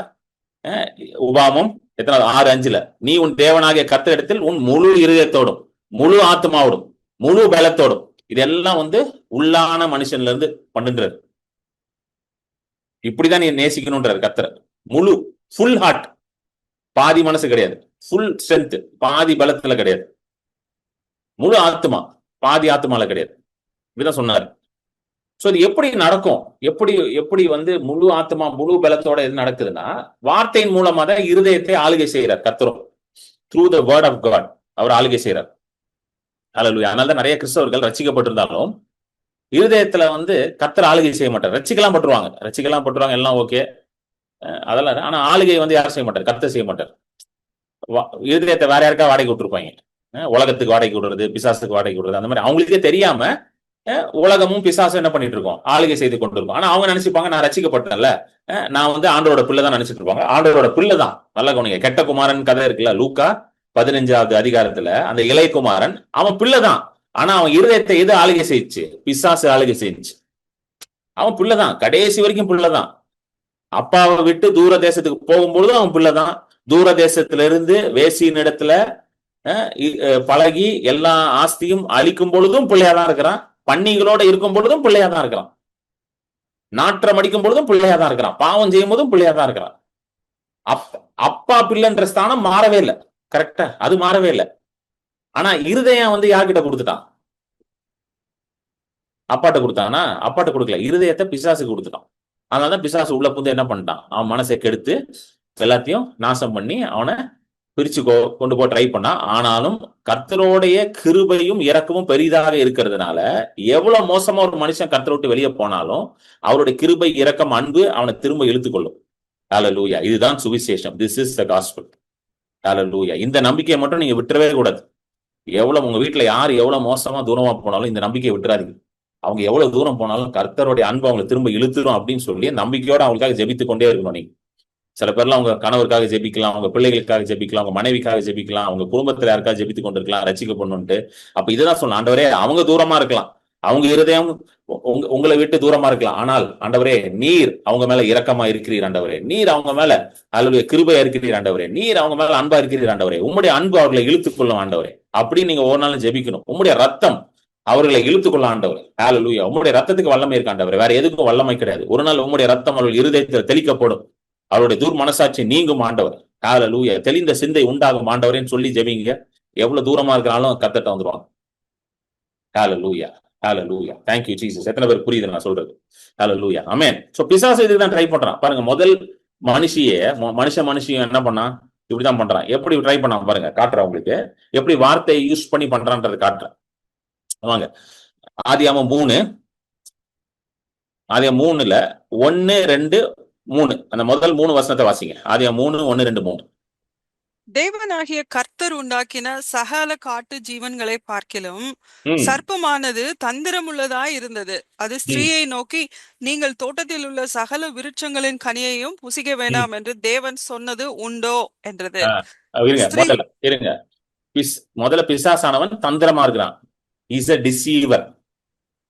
அவனுக்கு வல்லமை கிடையாது, ஆனா அவன் எப்படி இருக்கான், தந்திரம் உள்ளவனா இருக்கிறான். நல்லா புரிஞ்சுக்கோங்க, பிசாசுக்கு வல்லமை கிடையாது. he does not have power but he deceives. நம்ம பிசாசுக்கு வல்லமை இருக்கு, வல்லமை எல்லாம் கிடையாது. அவன் ஏமாத்தி தான் உள்ள வருவான். திருடன் எப்படி வருவான், வாசல் வழியா வரமாட்டான்னு சொல்றாருல, யோவான் 10 சொல்றாரு, திருடன் வாசல் வழியா வரமாட்டான், ஏமாத்திட்டு. ஏன்னா வாசல் வழியா வர்றதுக்கான அதிகாரமும் கிடையாது, வல்லமையும் கிடையாது அவனுக்கு. எத்தனை பேர் புரியுது? He does not have power and authority to come by the door. The thief always comes through the ஜன்னலுடைய ஏறி குச்சி தான் வருவான். சோ அவனுக்கு அதிகாரமும் கிடையாது, வல்லமை கிடையாது. ஆனா அவன் திருட்டு பைய ஏமாத்துவான். டிசீவர், அதாவது எப்படின்னா நல்லவ மாதிரி நடிச்சு உள்ள பூந்துருவான். புரியுதுங்களா? நல்ல மாதிரி பேசுவான், நல்ல மாதிரி அப்படியே உருக பேசுவான். சில பேர் பேசுவாங்க பாத்தீங்களா, அப்படியே பேசினாலே நெய் வடியும், அந்த மாதிரி பேசி உள்ள வந்துருவான். அப்படிதான் யார்கிட்ட பேசியிருக்கான், ஏவாள்கிட்ட பேசியிருக்கான். சர்ப்பமானது எப்படி இருக்குதான், சகல காட்டு ஜீவனை பார்க்கிலும் எப்படி இருக்கு, தந்திரம் உள்ளதா இருக்கு. அதான் you have to be very careful. சில பேர் அதெல்லாம் எல்லாரோடைய ஆலோசனையும் கேட்டுட்டு நடக்கக்கூடாது. அது கேட்கறதுக்கு நல்லா இருக்கும், ஆனா எப்படி இது ரொம்ப பிசாசு தந்திரமா அவங்க ஒல்லியா பேசிக்கிட்டு இருப்பான். அதனாலதான் you have to ask God, ஆண்டவரே இந்த ஆலோசனை நான் ஏற்றுக்கொள்ளணுமா? இல்ல பிரதர், அவங்க ரொம்ப ஜெபம் பண்றவங்க பிரதர், அவங்க சொல்லிட்டாங்க பிரதர். பரவாயில்ல, அவங்க ஜெபம் பண்றாங்க, நீங்க ஜெபம் பண்ணீங்களா? அதான் ஆண்டவர்கிட்ட கேட்பேன். நீங்க நிறைய பேர்ட்ட கேட்பேன், நீங்க ஜெபம் பண்ணீங்களா? இல்ல பிரதர், அவங்க சொல்லிட்டாங்க, அவங்க ஜெபம் பண்ணி சொல்லிட்டாங்க, என் பொண்ணுக்கு இவங்கதான் மாப்பிள்ளைன்னு அவங்க ஜெபம் பண்ணி சொல்லிட்டாங்க பிரதர். அவங்க நல்லா ஜெபம் பண்ணுவாங்க பிரதர், அதனால அவங்க நல்லா ஜெபம் பண்ணி என்ன சொல்லிட்டாங்களாம், என் பொண்ணுக்கு இவங்கதான் மாப்பிள்ளைன்னு சொல்லிட்டாங்க, ஆனால் நானும் ஓகேன்ட்டேன். நான் கேட்கறேன், நீங்க ஜெபம் பண்ணீங்களா? உங்க பொண்ணு ஜெபம் பண்ணாலா? புரியுதா இல்லையா? அவங்க நல்லா ஜெபம் பண்ணி உங்க பொண்ணுக்கு மாப்பிள்ளைன்னு சொல்லி உங்க பொண்ணை கொடுத்துருவீங்களா? என்னங்க அது கதையா இருக்கு? இதனை கடையில முறுக்கு வாங்குற கதையா? ஒரு கடையில முறுக்கு வாங்கி நமத்து போயிருச்சுன்னா இன்னொரு கடையில போய் முறுக்கு வாங்குறதுக்கு என்னங்க? கரெக்டா இல்லையா? நீங்க ஜெபம் பண்ணி ஆண்டவர் சொன்னாரா இந்த மாப்பிள்ளன்ட்டு? உங்க பொண்ணு ஜெபம் பண்ணும் போது உங்க பொண்ணு கிட்ட ஆண்டவர் சொன்னாரா இந்த மாப்பிள்ளன்ட்டு? எத்தனை பேர் புரியுது? ஹல்லேலூயா. அவர் நல்லா ஜெபம் பண்ணாரு பிரதர், அவர் நல்லா இப்படியே சொல்லு. எத்தனை பேர் கேட்டிருக்கேன் தெரியுமா? இப்படியே அவங்க நல்லா ஜெபம் பண்ணாங்க பிரதர், சூப்பரா ஜெபம் பண்ணாங்க பிரதர். ரைட்டு, எல்லாம் ரைட்டு தான், புரியுதுங்களா? அடுத்தவன் ஜெபத்திலேயே வண்டியை ஓட்டணும். என்னது, அடுத்தவன் ஜெபத்திலே வண்டி ஓட்டணும். நம்ம வண்டி, என் வண்டிக்கு நான் பெட்ரோல் போட மாட்டேன் பிரதர், என் காருக்கு நான் பெட்ரோல் போட மாட்டேன், அவர் கார்ல கெட்டியே ஓட்டுவார். யோசிச்சு பாருங்களேன், நீங்க ஒரு கார் வச்சிருக்கீங்க, நீங்க கார்ல பெட்ரோல் போடாம, பிரதர் உங்க காரோட நான் கெட்டிக்கிறேன் பிரதர், நீங்க ஓட்டுங்க, பின்னாடியே ஓட்டிடுறேன், அப்படி ஓட்டுவீங்களா? எவன் சேர்த்து போவாங்களா? எவனும் சேர்த்துக்க மாட்டான். உங்க காருக்கு நீங்க பெட்ரோல் போடணும். சோ உங்களுக்கு நீங்க தான் ஜெபம் பண்ணணும், புரியுதுங்களா? அவரு ஜெபம் பண்ணாரு, அவர் நல்லா ஜெபம் பண்ணாரு, அவருக்கு சர்டிபிகேட் கொடுக்க கூடாது. நீங்க போயிட்டு எத்தனை பேர் புரிஞ்சிருச்சு நான் சொல்றது? ஆமென். சோ இப்படிதான் பிசாசு என்ன பண்ணுவான், தந்திரமா நம்மளை ஏமாத்திட்டு இருப்பான். ஹல்லேலூயா. சோ முதலாவது பிசாசு தந்திரமா உள்ள ஏமாத்துவான். So you should always hear from God, not from anybody else. இவர் சொன்னாரு, அவர் சொன்னாரு. பாருங்க, நான்லாம் ஊழியத்துக்கு வந்த புதுசுல நிறைய பேர் எனக்கு சொல்லியிருக்காங்க, தீர்க்க தரிசனமா சொல்லியிருக்காங்க. சரிங்களா? என்ன சொல்லுவாங்கன்னா, ஜெபம் பண்ணிட்டு, ஆண்டவர் உங்களை பிசினஸ் பண்ண சொன்னாரு brother, I see you as a businessman, you will do ministry and business. நான் போட்டு மண்டே சொல்லிக்கிட்டு இருப்பேன், என்னடா அது, நம்மள ஆண்டவர் ஊழியத்துக்கு தான் அழைச்சாரு, என்ன ஒரு பிசினஸ்ன்றாங்க, இவங்க இப்படி பண்றாங்க அப்படி பண்றாங்க, நான் குழம்பி போயிருப்பேன். அப்ப என்னோட நண்பர், நிறைய பேருக்கு தெரியும், ப்ராஃபட் ஜோஷுவா ஜேம்ஸ் ராபர்ட், அவரோட மீட்டிங் கூட நிறைய பேர் நீங்க அட்டன் பண்றீங்க. Joshua James. அவர்கிட்ட போய் கேட்பேன், என்ன ஜோஷுவா இப்படி சொல்றாங்க, எல்லாரும் பிசினஸ் பண்றாங்க சொல்றாங்க ஜோஷுவா, நான் மினிஸ்ட்ரி தான் ஆண்டவர் நீ அழைச்சாரு, ஊழியத்துக்கு தான் அழைச்சாரு, எல்லாம் பிசினஸ் பண்ண தீர்க்கதரிசனம் சொல்றாங்களே அப்படின்னு அவர் தெளிவா சொல்லிட்டாரு என்கிட்ட. அவர் ஒரு தீர்க்கதரிசி தான், என் நண்பர் ஒரு தீர்க்கதரிசி தான். அவர் தெளிவா சொன்னார், இந்த பாருங்க கிரண், அவங்க தீர்க்கதரிசனம் சொன்னாங்க, இவங்க தீர்க்கதரிசனம் சொன்னாங்க சொல்லி தொபக்குன்னு கூச்சிடாதீங்க எதுலையும். ஆண்டவர் அந்த தீர்க்க தரிசனம் அவங்க சொல்லியிருந்தாலும் உங்களிடத்தில் கர்த்தர் பர்சனலா பேசணும் அதே காரியத்தை. எத்தனை பேர் புரியுது? God has to talk to you personally about that. ஆண்டவர் உங்களை கன்வின்ஸ் பண்ணணும். இப்ப நான் ஊழியத்துக்கு வந்தது அதான் நான் எப்பவுமே சொல்லுவேன், நான் ஊழியத்துக்கு வந்தது யாரோ தீர்க்க தரிசனம் சொன்னதுனால நான் ஊழியத்துக்கு வரல. தீர்க்க தரிசனம் சொன்னாங்க, நிறைய பேர் சொல்லியிருக்காங்க. நான் சிறு வயதுல இருக்கும் போதே சில பேர்லாம் சொல்லியிருக்காங்க, என்னுடைய தாயார்கிட்டே உங்க பெரிய பையன் ஊழியம் எல்லாம் பண்ண. ஆனா அவங்க சொன்னதுனால நான் ஊழியத்துக்கு வரல. என்னோட பல வருடங்களாக ஆண்டவர் என்னோட பேசி என்ன அந்த பாதையில வழி நடத்தி என்னை கன்வின்ஸ் பண்ணி முழு நேர ஊழியத்துக்கு கொண்டு வந்தார். இவங்க சொன்னாங்க அவர் நல்ல ஜபம் பண்ணி சொன்னாரு, இவர் நல்ல உபவாசம் பண்ணி சொன்னாரு அப்படின்லாம் நான் ஊழியத்துக்கு வரல. அவர் பெரிய தீர்க்கதரிசி சொன்னார்லாம் வரல. அவங்க யாரெல்லாம் எனக்கு தீர்க்கதரிசி சொன்னாங்களோ அதே ஆண்டவர் எனக்கு எனக்கு பர்சனலா கன்ஃபார்ம் பண்ணுவார். You should hear from God. நல்லா புரிஞ்சுக்கோங்க, தேவனுடைய ராஜ்யம் அதுதான். இருதயத்தை கர்த்தர்ட்ட கொடுத்தீங்கன்னா நீங்களே கர்த்தருடைய சத்தத்தை கேட்கலாம். புரியுதுங்களா? இப்ப பிசாசு உங்க இருதயத்தை கேப்சர் பண்றான்ட்டு எத்தனை பேர் புரிஞ்சிருச்சு? உங்க இருதயத்தை அவன் கேப்சர் பண்ணான்னா நீங்க கர்த்தருடைய சத்தத்தை கேட்க தவறி விடுவீர்கள். உங்க இருதயம் வேற எங்கேயாவது இருக்குதுல்ல? இல்ல, கரெக்டா இல்லையா? அவர் ஜெபம் பண்ணுவார் பிரதர், நீங்க என்ன பண்றீங்க? அவர் எப்ப ஜெபம் பண்ணி முடிப்பாருன்னு காத்துட்டு இருக்கேன் பிரதர். அவர் முடிச்ச உடனே அவருக்கு போன் பண்ணுவேன், அவர் எனக்கு சொல்லுவார் பிரதர். என்னங்க கதையா இருக்குது இது? அவர் எப்ப முடிப்பாரு? அவர் ஒரு 10 நாள் உபவாசம் பண்ண சொல்லியிருக்காரு, அதனால நான் வெயிட் பண்ணிருக்கேன் பிரதர். நீங்க என்ன பண்ணீங்க? நான் உபவாச ஜெபம் எல்லாம் பண்றது இல்ல பிரதர், நான் நல்லா சாப்பிட்டு படுத்து தூங்கிடுவேன் பிரதர். நான் நல்லா படுத்து சாப்பிட்டு தூங்கிடுவேன். அவர் எனக்காக உபவாசம் பண்ணுவார் பிரதர். அப்புறம் அவர் சொல்லுவார் பிரதர், அதை நான் கேட்டுப்பேன் பிரதர். நீங்க என்ன பண்ணீங்க? நான் பைபிள் எல்லாம் படிக்க மாட்டேன் பிரதர், நான் பைபிள் எல்லாம் படிக்க மாட்டேன், நான் பிரேயர் எல்லாம் பண்ண மாட்டேன், நான் முழு நேரம் வீட்டுல யூடியூப்ல உட்காந்து காமெடி பார்ப்பேன் பிரதர், ஷார்ட்ஸ் பார்ப்பேன் பிரதர். இவ்வளவுதான் நான் பண்ணுவேன் பிரதர். சண்டே 1 மணி நேரம் சர்ச்சுக்கு போயிட்டு கொஞ்ச நேரம் அப்படியே தலையை சாச்சிட்டு காணிக்கை போட்டு வந்துருவோம் பிரதர். என்ன பிரதர் நீங்க பண்றதெல்லாம் நான் எப்படி சொல்றேன்னு தெரியுதா பிரதர்? புரியுதுங்களா? இப்படி பண்ணா 4 டயர் பங்க்சரா தான் ஓடும் வாழ்க்கையில. புரியுதுங்களா?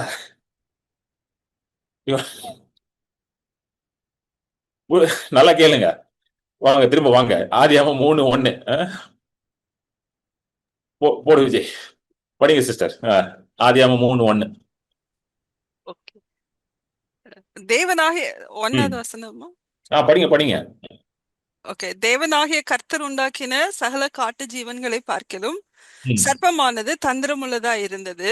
அது ஸ்திரீயை நோக்கி, நீங்கள் தோட்டத்தில் உள்ள சகல விருட்சங்களின் கனியையும் புசிக்க வேண்டாம் என்று தேவன் சொன்னது உண்டோ என்றது. முதல்ல பிசாசு என்ன பண்ணுவானா, ஆண்டவர் சொன்னதே உங்களை சந்தேகப்பட வைப்பான். ஆண்டவர் சொல்லி தெளிவா பேசியிருப்பாரு, அவனே என்ன சொல்லுவான், ஆண்டவர் நிஜமா சொன்னாரா அவன்கிட்ட, நீனா கற்பனை பண்ணிருப்படா. நீங்க அன்னைக்குதான் பைபிள்ல படிச்சிருப்பீங்க, ஆண்டவர் உங்களோட தெளிவா பேசியிருப்பார். அவர் வார்த்தையை அனுப்பி தம்முடைய ஜனங்களை சுகமாக்கி அழிவிலிருந்து மீட்டு கொண்டார் என்று ஆண்டவர் தெளிவா பேசியிருப்பார்.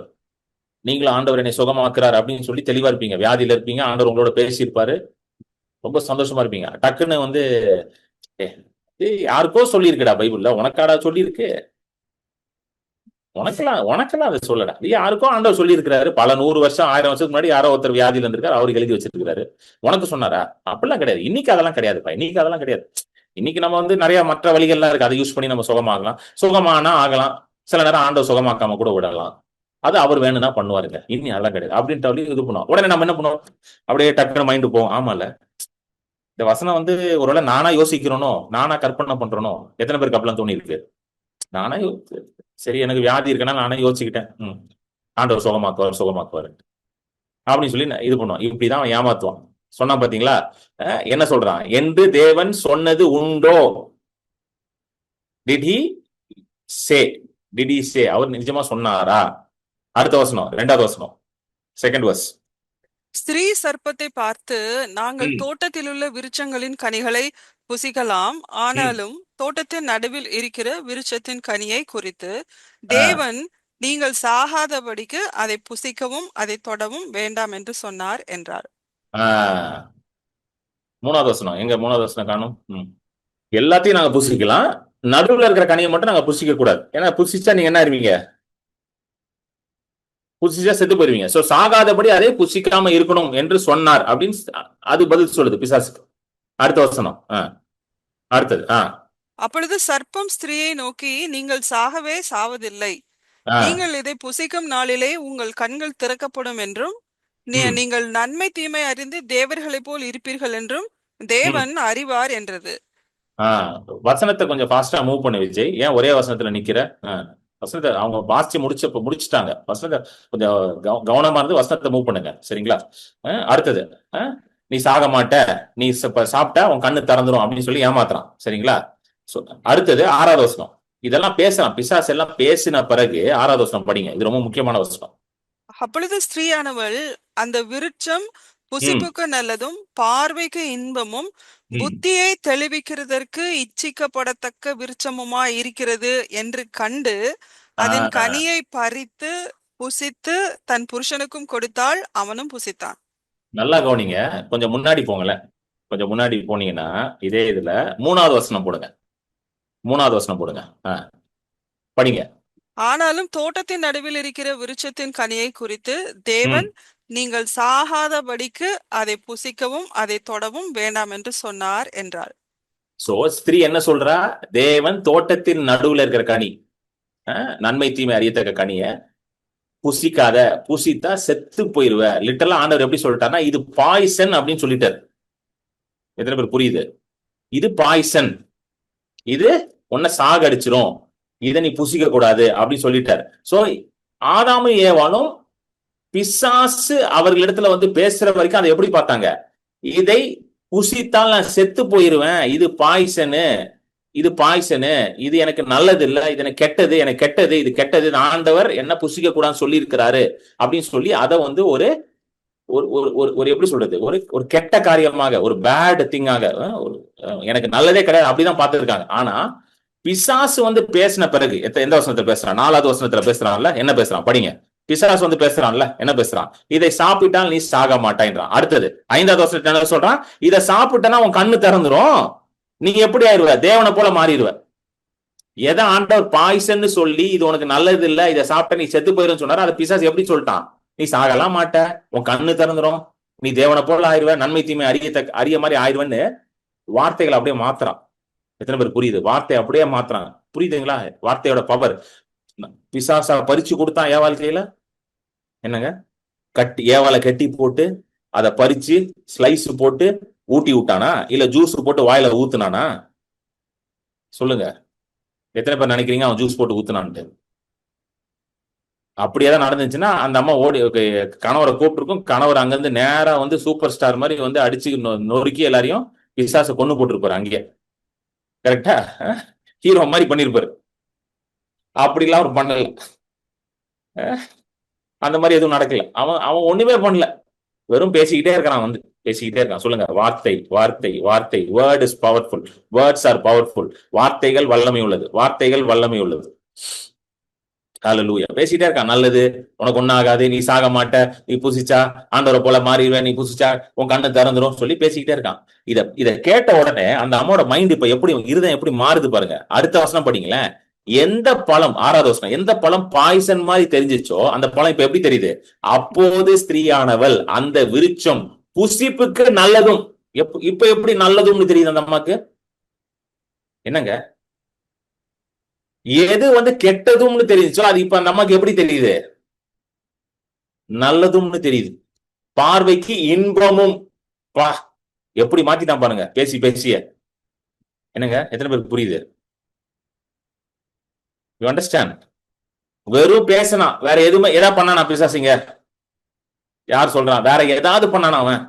ஒண்ணுமே, வெறும் பேசி பேசி பேசி அந்த அம்மாவோட இருதயத்தை புடிச்சிட்டான். 5 நிமிஷத்துக்கு முன்னாடி வரைக்கும் அந்த அம்மா எப்படி இருந்துச்சு? ஆண்டவர் சாப்பிடக்கூடாதுன்னு சொன்னாரு, பாய்சன் பாய்சன் பாய்சன். இப்ப என்ன சொல்லுது? பாயாசம் பாயாசம் பாயாசம். பாய்சன் பாயாசமா மாறிடுச்சு பிசாசு பேசணும்னு. என்னங்க, கரெக்டா இல்லையாங்க? கரெக்டா இல்லையா?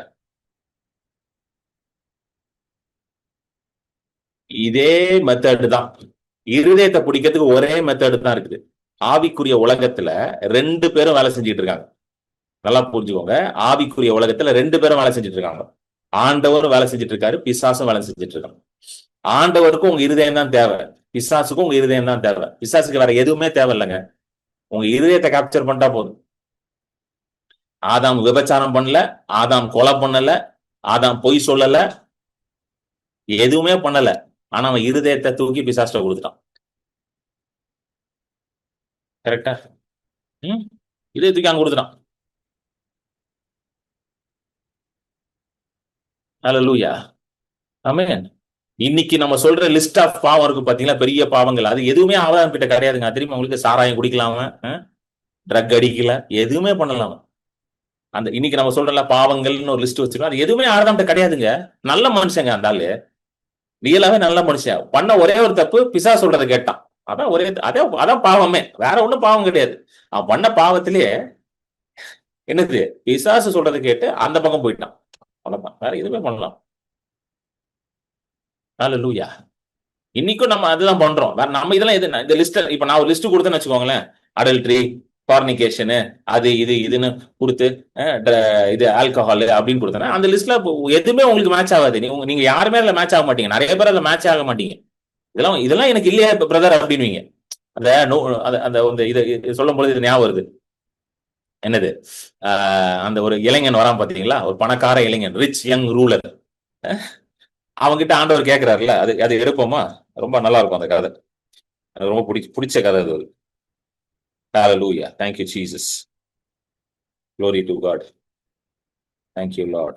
தபஹலமா லேகேனே மேஷிகரணம். மார்க் 10, மார்க்ல தான் நம்ம அழகா வருவாங்க. மார்க் 10ல அவன் வராம பாருங்களேன். மார்க் 10:17 வாசிங்க சிஸ்டர். மார்க் 10:17. பின்பு அவர் புறப்பட்டு வழியிலே போகையில் ஒருவன் ஓடி வந்து அவருக்கு முன்பாக முழங்கால் படியிட்டு, நல்ல போதகரே, நித்திய ஜீவனை சுதந்திரித்துக் கொள்ளும்படி நான் என்ன செய்ய வேண்டும் என்று கேட்டான். அதற்கு இயேசு, நீ என்னை நல்லவன் என்று சொல்வானேன்? தேவன் ஒருவர் தவிர நல்லவன் ஒருவனும் இல்லையே. விபசாரம் செய்யாதிருப்பாயாக, கொலை செய்யாதிருப்பாயாக, களவு செய்யாதிருப்பாயாக, பொய் சாட்சி சொல்லாதிருப்பாயாக, வஞ்சனை செய்யாதிருப்பாயாக, உன் தகப்பனையும் உன் தாயையும் கனம் பண்ணுவாயாக என்ற கற்பனைகளை அறிந்திருக்கிறாயே என்றார். அதற்கு அவன், போதகரே, இவைகளை எல்லாம் என் சிறு வயது முதல் கை கொண்டிருக்கிறேன் என்றான். அவன் தெளிவா சொல்றான், ஆண்டவரே நீங்க சொல்ற லிஸ்ட் எனக்கு செட் ஆகாது. கரெக்டா? இந்த லிஸ்ட் உங்களுக்கும் செட் ஆகாது. கரெக்டா இல்லையாங்க? இங்க இருக்கிற 95% ஆளுக்கு இந்த லிஸ்ட் செட் ஆகாது. நான் விபச்சாரம் செய்யாம இருப்பாயன்னா, அவன் பிரதர் நான் செய்யல பிரதர் அப்படின்றீங்க. களவு பண்ணாதனா, நான் பண்ணல, நான் யார்ட்டையும் திருடல, யாரோட பொருளையும் நான் எடுக்கல பிரதர், உண்மையா இருக்கேன் பிரதர் அப்படின்னுவீங்க. கரெக்டா இல்லையாங்க? சொல்வீங்களா மாட்டீங்களா? அம்மா அப்பாவை கனம் பண்ண, சூப்பரா கனம் பண்றேன் பிரதர், டாப்ல வச்சிருக்கிறவங்கள பக்கா பண்றேன். எதுவுமே பொருந்தல, எனக்கும் பொருந்தல. அப்புறம் ஏசு வந்து ஓகே, அவர் ஏசு என்ன பண்ணிருக்கணும், 100 மார்க் போட்டுருக்கணுமா? ஏன் போடல 100 மார்க்? 100 மார்க் போடலையே, ஏன் போடல? வாங்க அடுத்த வருஷம் படிங்க. இயேசு அவனை பார்த்து, அவனிடத்தில் அன்பு கூர்ந்து, ரொம்ப முக்கியம், அதான் ரொம்ப முக்கியம். அவனிடத்தில் அன்பு கூர்ந்து, உன்னிடத்தில் ஒரு குறைவு உண்டு, நீ போய் உனக்கு உண்டானவைகளை எல்லாம் விற்று தரித்திரருக்கு கொடு, அப்பொழுது பரலோகத்திலே உனக்கு பொக்கிஷம் உண்டாயிருக்கும், பின்பு சிலுவையை எடுத்துக்கொண்டு என்னை பின்பற்றி வா என்றார். அவர் என்ன சொன்னாரு, எப்ப ஒரு குறை இருக்கு, உன்கிட்ட இருக்கிறதெல்லாம் வித்து நீ என்ன கொடுத்துரு, ஏழைக்கெல்லாம் கொடுத்துரு, தரித்திரத்துக்கு கொடுத்துரு, அப்புறம் என் பின்னாடி வா அப்படின்னாரு. சொன்ன உடனே 22வது வசனத்துல போட்டிருக்கு, கேளுங்க, வாசிங்க. 22. அவன் மிகுந்த ஆஸ்தி உள்ளவனாய் இருந்தபடியால் இந்த வார்த்தைகளை கேட்டு மனமடிந்து துக்கத்தோட போய்விட்டான். அவன் மிகுந்த ஆஸ்தி இருந்தபடியால் ஆண்டவர் இந்த வார்த்தைகளை சொல்லல. நல்லா புரிஞ்சுக்கோங்க. நீ பெரிய பணக்காரனா இருக்கிற, இதெல்லாம் போய் வித்துன்னு சொன்னாரா? அதை சொல்லல. ஃபர்ஸ்ட் சொல்றாரு, களவு பண்ணாத, விபச்சாரம் பண்ணாத, அம்மா அப்பா கனம் பண்ணு அப்படி நியாயப்பிரமாணத்துல லிஸ்ட் பண்றாரு. நீ பெரிய பணக்காரன், இதெல்லாம் போய் வித்துட்டு சொன்னாரா? அப்படி சொல்லல. அவன் எல்லாத்தையும் ஃபாலோ பண்ணணும்னு சொல்றாரு. எப்பா இப்ப உன்கிட்ட என்னெல்லாம் இருக்கோ கொண்டு போய் கொடுத்துருப்பா அப்படின்னாரு. அதுக்கு அவன் சொன்னா அவனுக்கு அதனால முடியல, ஏன்னா அவனுக்கு மிகுந்த ஆஸ்தி இருந்ததால். இதுக்கு என்ன அர்த்தம்னா, அவனோட இருதயம் எதன் மேல இருந்துச்சு? தன்னுடைய ஆஸ்தியின் மேல இருந்துச்சு. அவன் இருதயம் கர்த்தர் மேல கிடையாது, ஆஸ்தியின் மேலதான் இருந்துச்சு. He was not ready to leave anything for the sake of the gospel. சுவிசேஷத்திற்காகவும் கர்த்தருக்காகவும் எதையும் இழக்க அவன் ரெடியா இல்ல. அவன் Hallelujah. He is not ready to leave anything. எப்பவுமே ஆண்டவர் ஒரு மனுஷனை அழைக்கும் பொழுது தன்னுடைய ஜீவனை அவன் வெறுக்க வேண்டியதா இருக்கு. ஜீவனை வெறுக்கணும்னா தன்னை வெறுக்கணும் இல்ல, அந்த வெறுப்பு இல்ல. சில காரியங்களை அவன் விட்டுதான் ஆகணும். ஹல்லேலூயா. சில காரியங்கள் அவனை விட்டு போய் தான் ஆகணும். அதை பிடிச்சிட்டே இருக்க முடியாது அவனால். நம்ம உடனே நினைக்கிற பாவத்தை தான் கிடையாது. சில முக்கியமான பிரஷியஸான காரியம் இருக்கும், அதை கூட விட சொல்லுவார். ஏன் விட சொல்லுவார்னா, உங்க நம்பிக்கை அங்க உட்காந்துருக்கும். எத்தனை பேர் புரியுது? உங்க நம்பிக்கை அது மேல உட்காந்துருக்கும்.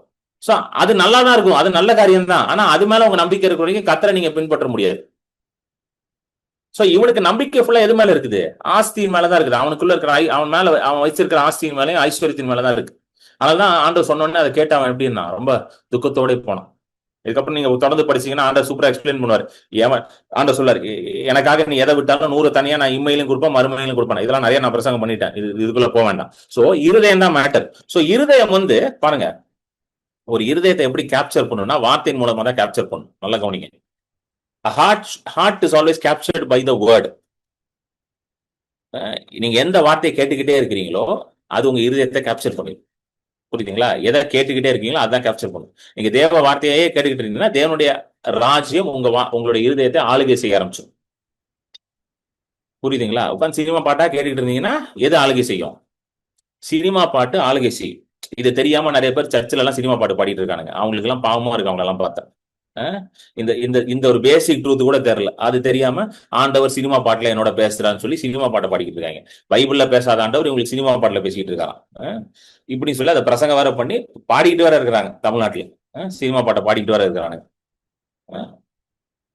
அப்புறம் யோசிச்சு பாருங்க, அங்க இருக்கிற விசுவாசிகளோட நிலைமையெல்லாம் யோசிச்சு பாருங்க. அவன் பாவம் உட்கார்ந்து இருக்கிறான், அவங்க சினிமா பாட்டு பாடி அவன் வீட்லயும் போய் சினிமா பாட்டை பாடிக்கிட்டு இருப்பான். கடைசியில ஒருத்தரும் பைபிள்ல படிக்க மாட்டான். இந்த மாதிரி இந்த மாதிரி காரியத்தெல்லாம் போய் மாட்டிக்காதீங்க தேவையில்லாம. ஆண்டவர் சினிமா ஒளியா பேசுறாரு, இப்படி பேசுறாரு, அப்படி பேசுறாரு அப்படின்னு சொல்லி அதை போய் இதெல்லாம் இந்த சர்ப்பம் சொல்ற மாதிரி இந்த பிசாசு சொல்லலாம் பாத்தீங்களா? ஆண்டவர் நிஜமா சொன்னாரா? பைபிள் தான் படிக்கணும்னு சொன்னாரா ஆண்டவர்? பைபிள் படிச்சாதான் நீ உருப்புடன் ஆண்டவர் சொன்னாரா? நிஜமா அப்படியா? என்கிட்ட எல்லாம் ஒருத்தர் கேட்கிறாரு, பைபிள் படிச்சாதான் ஆண்டவரோட நான் உறவுல இருக்க முடியுமா? நான் பைபிள் படிக்காம ஆண்டவரோட தான் இருக்கிறேன் பிரதர் அப்படின்னாரு. அப்பதான் நினைச்சேன், இவரு இயேசுவோட பெரியாளா இருப்பார் போலயே, இயேசுக்கே ஒரு டீச்சர் போலயே. ஏன்னா இயேசுவே வேதத்தை படிச்சாருன்னு எழுதி இருக்கு, இவரு இயேசுவோட பெரியாள் போலயே. என்னங்க, இயேசுவே உட்காந்து வேதத்தை நல்லா படிச்சு தன்னை குறித்து வசனத்திலிருந்து தான் வெளிப்படுத்தினான்னு இருக்கு. எம்மாவூர் சீஷர்கள் எம்மாவூர்ல போகும் பொழுது அந்த 2 சீஷர்கள் வராங்கல்ல, இயேசு அவங்களோட நடந்து போறாரு. அப்போ அவங்க டிஸ்கஸ் பண்ணிட்டே போறாங்க. அப்போ அவங்களுக்கு யாருன்னு தெரியல, இயேசு யாருன்னே தெரியல அவங்களுக்கு. ஆனா பேசிக்கிட்டே போறாங்க, இந்த மாதிரி நடந்துச்சு, இந்த மாதிரி ஒரு நல்ல மனுஷன் இயேசுவை அடிச்சு கொன்னுட்டாங்க, தூக்குல போட்டு சிலுவையில போட்டு அடிச்சுட்டாங்க, அடிச்சுட்டு அவர் அடக்கம் செஞ்சுட்டாங்க அப்படின்னு சொல்லி பேசிக்கிட்டே போறாங்க. ஆனா இயேசு நடந்தே வர்றாரு கூட. அவரு நான் தான் இயேசு, பாத்தியா, ஏய் முட்டா பயிலுங்களா, நான் தான் இயேசு பாடுறா அப்படின்லாம் சொல்லல அவரு. வாங்க லூக்கா 24, டக்குன்னு வாங்க லூக்கா 24. ஹல்லேலூயா, thank you Jesus. ஹல்லேலூயா. ரகமா லேகெரேனமே ஷிகாரனமோ லோகோதிகாரனமா ரகபலாதிகாரனமோ ஒரபஹலரனமா ஷெகெரேனமோ. லூக்கா 24:27 வாசிங்க. அவரு மோசே முதலிய சகல தீர்க்கதரிசிகளும் எழுதின வேத வாக்கியங்கள் எல்லாவற்றிலும் தம்மை குறித்து சொல்லியவைகளை அவர்களுக்கு விவரித்து காண்பித்தார். இயேசு அங்க நிக்கிறாரு, ஆனா நாதா இயேசுன்னு சொல்லல. மோசேனா நியாயப்பிரமாணம், முதல் 5 புஸ்தகம் டோரா. மோசையும் தீர்க்கதரிசன புஸ்தகம், ஓல்ட் டெஸ்ட்மென்ட் ஃபுல்லா எடுத்து அதுல இருந்து தம்மை குறித்த காரியங்களை எடுத்து பேசிட்டு இருக்காராம்.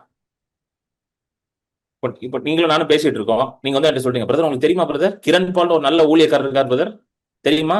ஜூம்ல மீட்டிங் போடுவார் பிரதர் அவரு, உங்களுக்கு தெரியுமா அவரை அப்படின்னு நான் என்ன சொல்லுவேன்?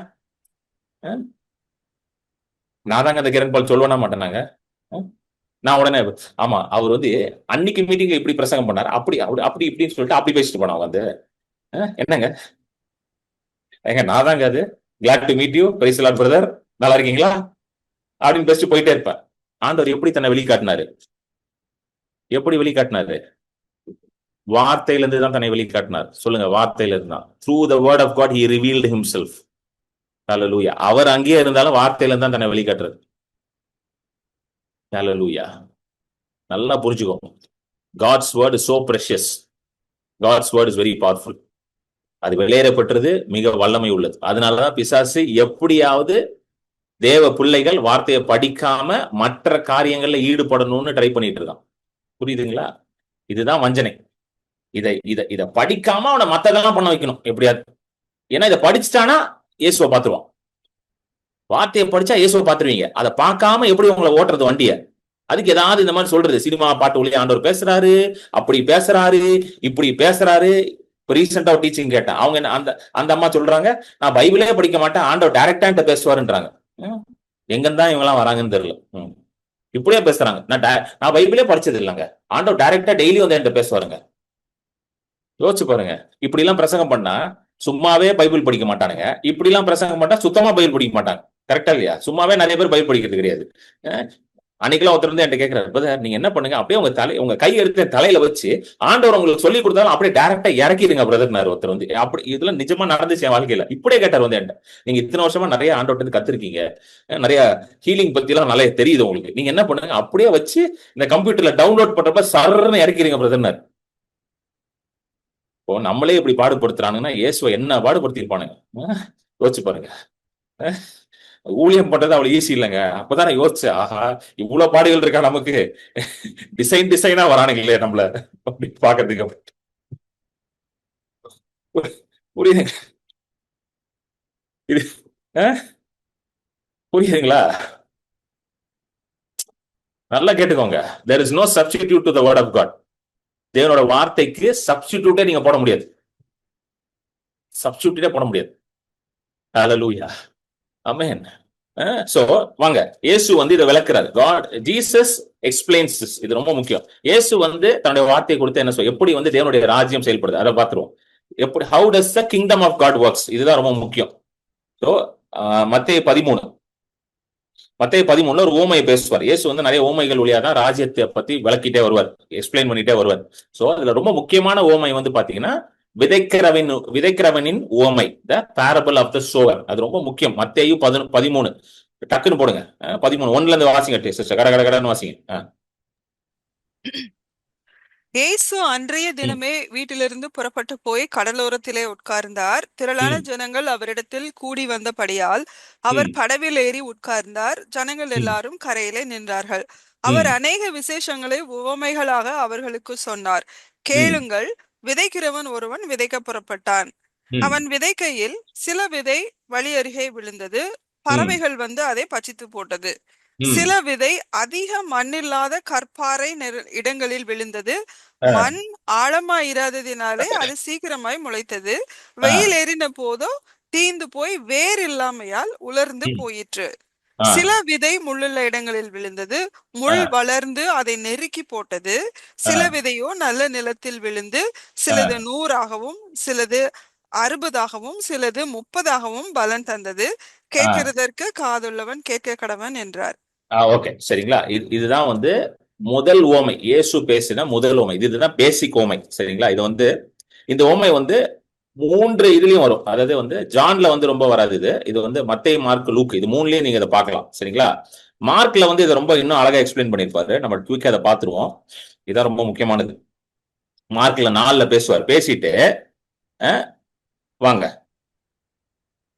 மார்க் 4:10 படிங்க. அவர் தனித்திருக்கிற போது 12 கூட அவரை சூழ்ந்திருந்தவர்கள் இந்த உவமையை குறித்து அவரிடத்தில் கேட்டார்கள்.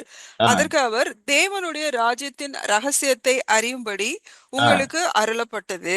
புறம்பே இருக்கிறவர்களுக்கோ இவைகள் எல்லாம் உவமைகளாக சொல்லப்படுகிறது. 13 படிங்க. பின்பு அவர் அவர்களை நோக்கி, இந்த உவமையை நீங்கள் அறியவில்லையா? அறியாவிட்டால் மற்ற உவமைகளை எல்லாம் எப்படி அறிவீர்கள்?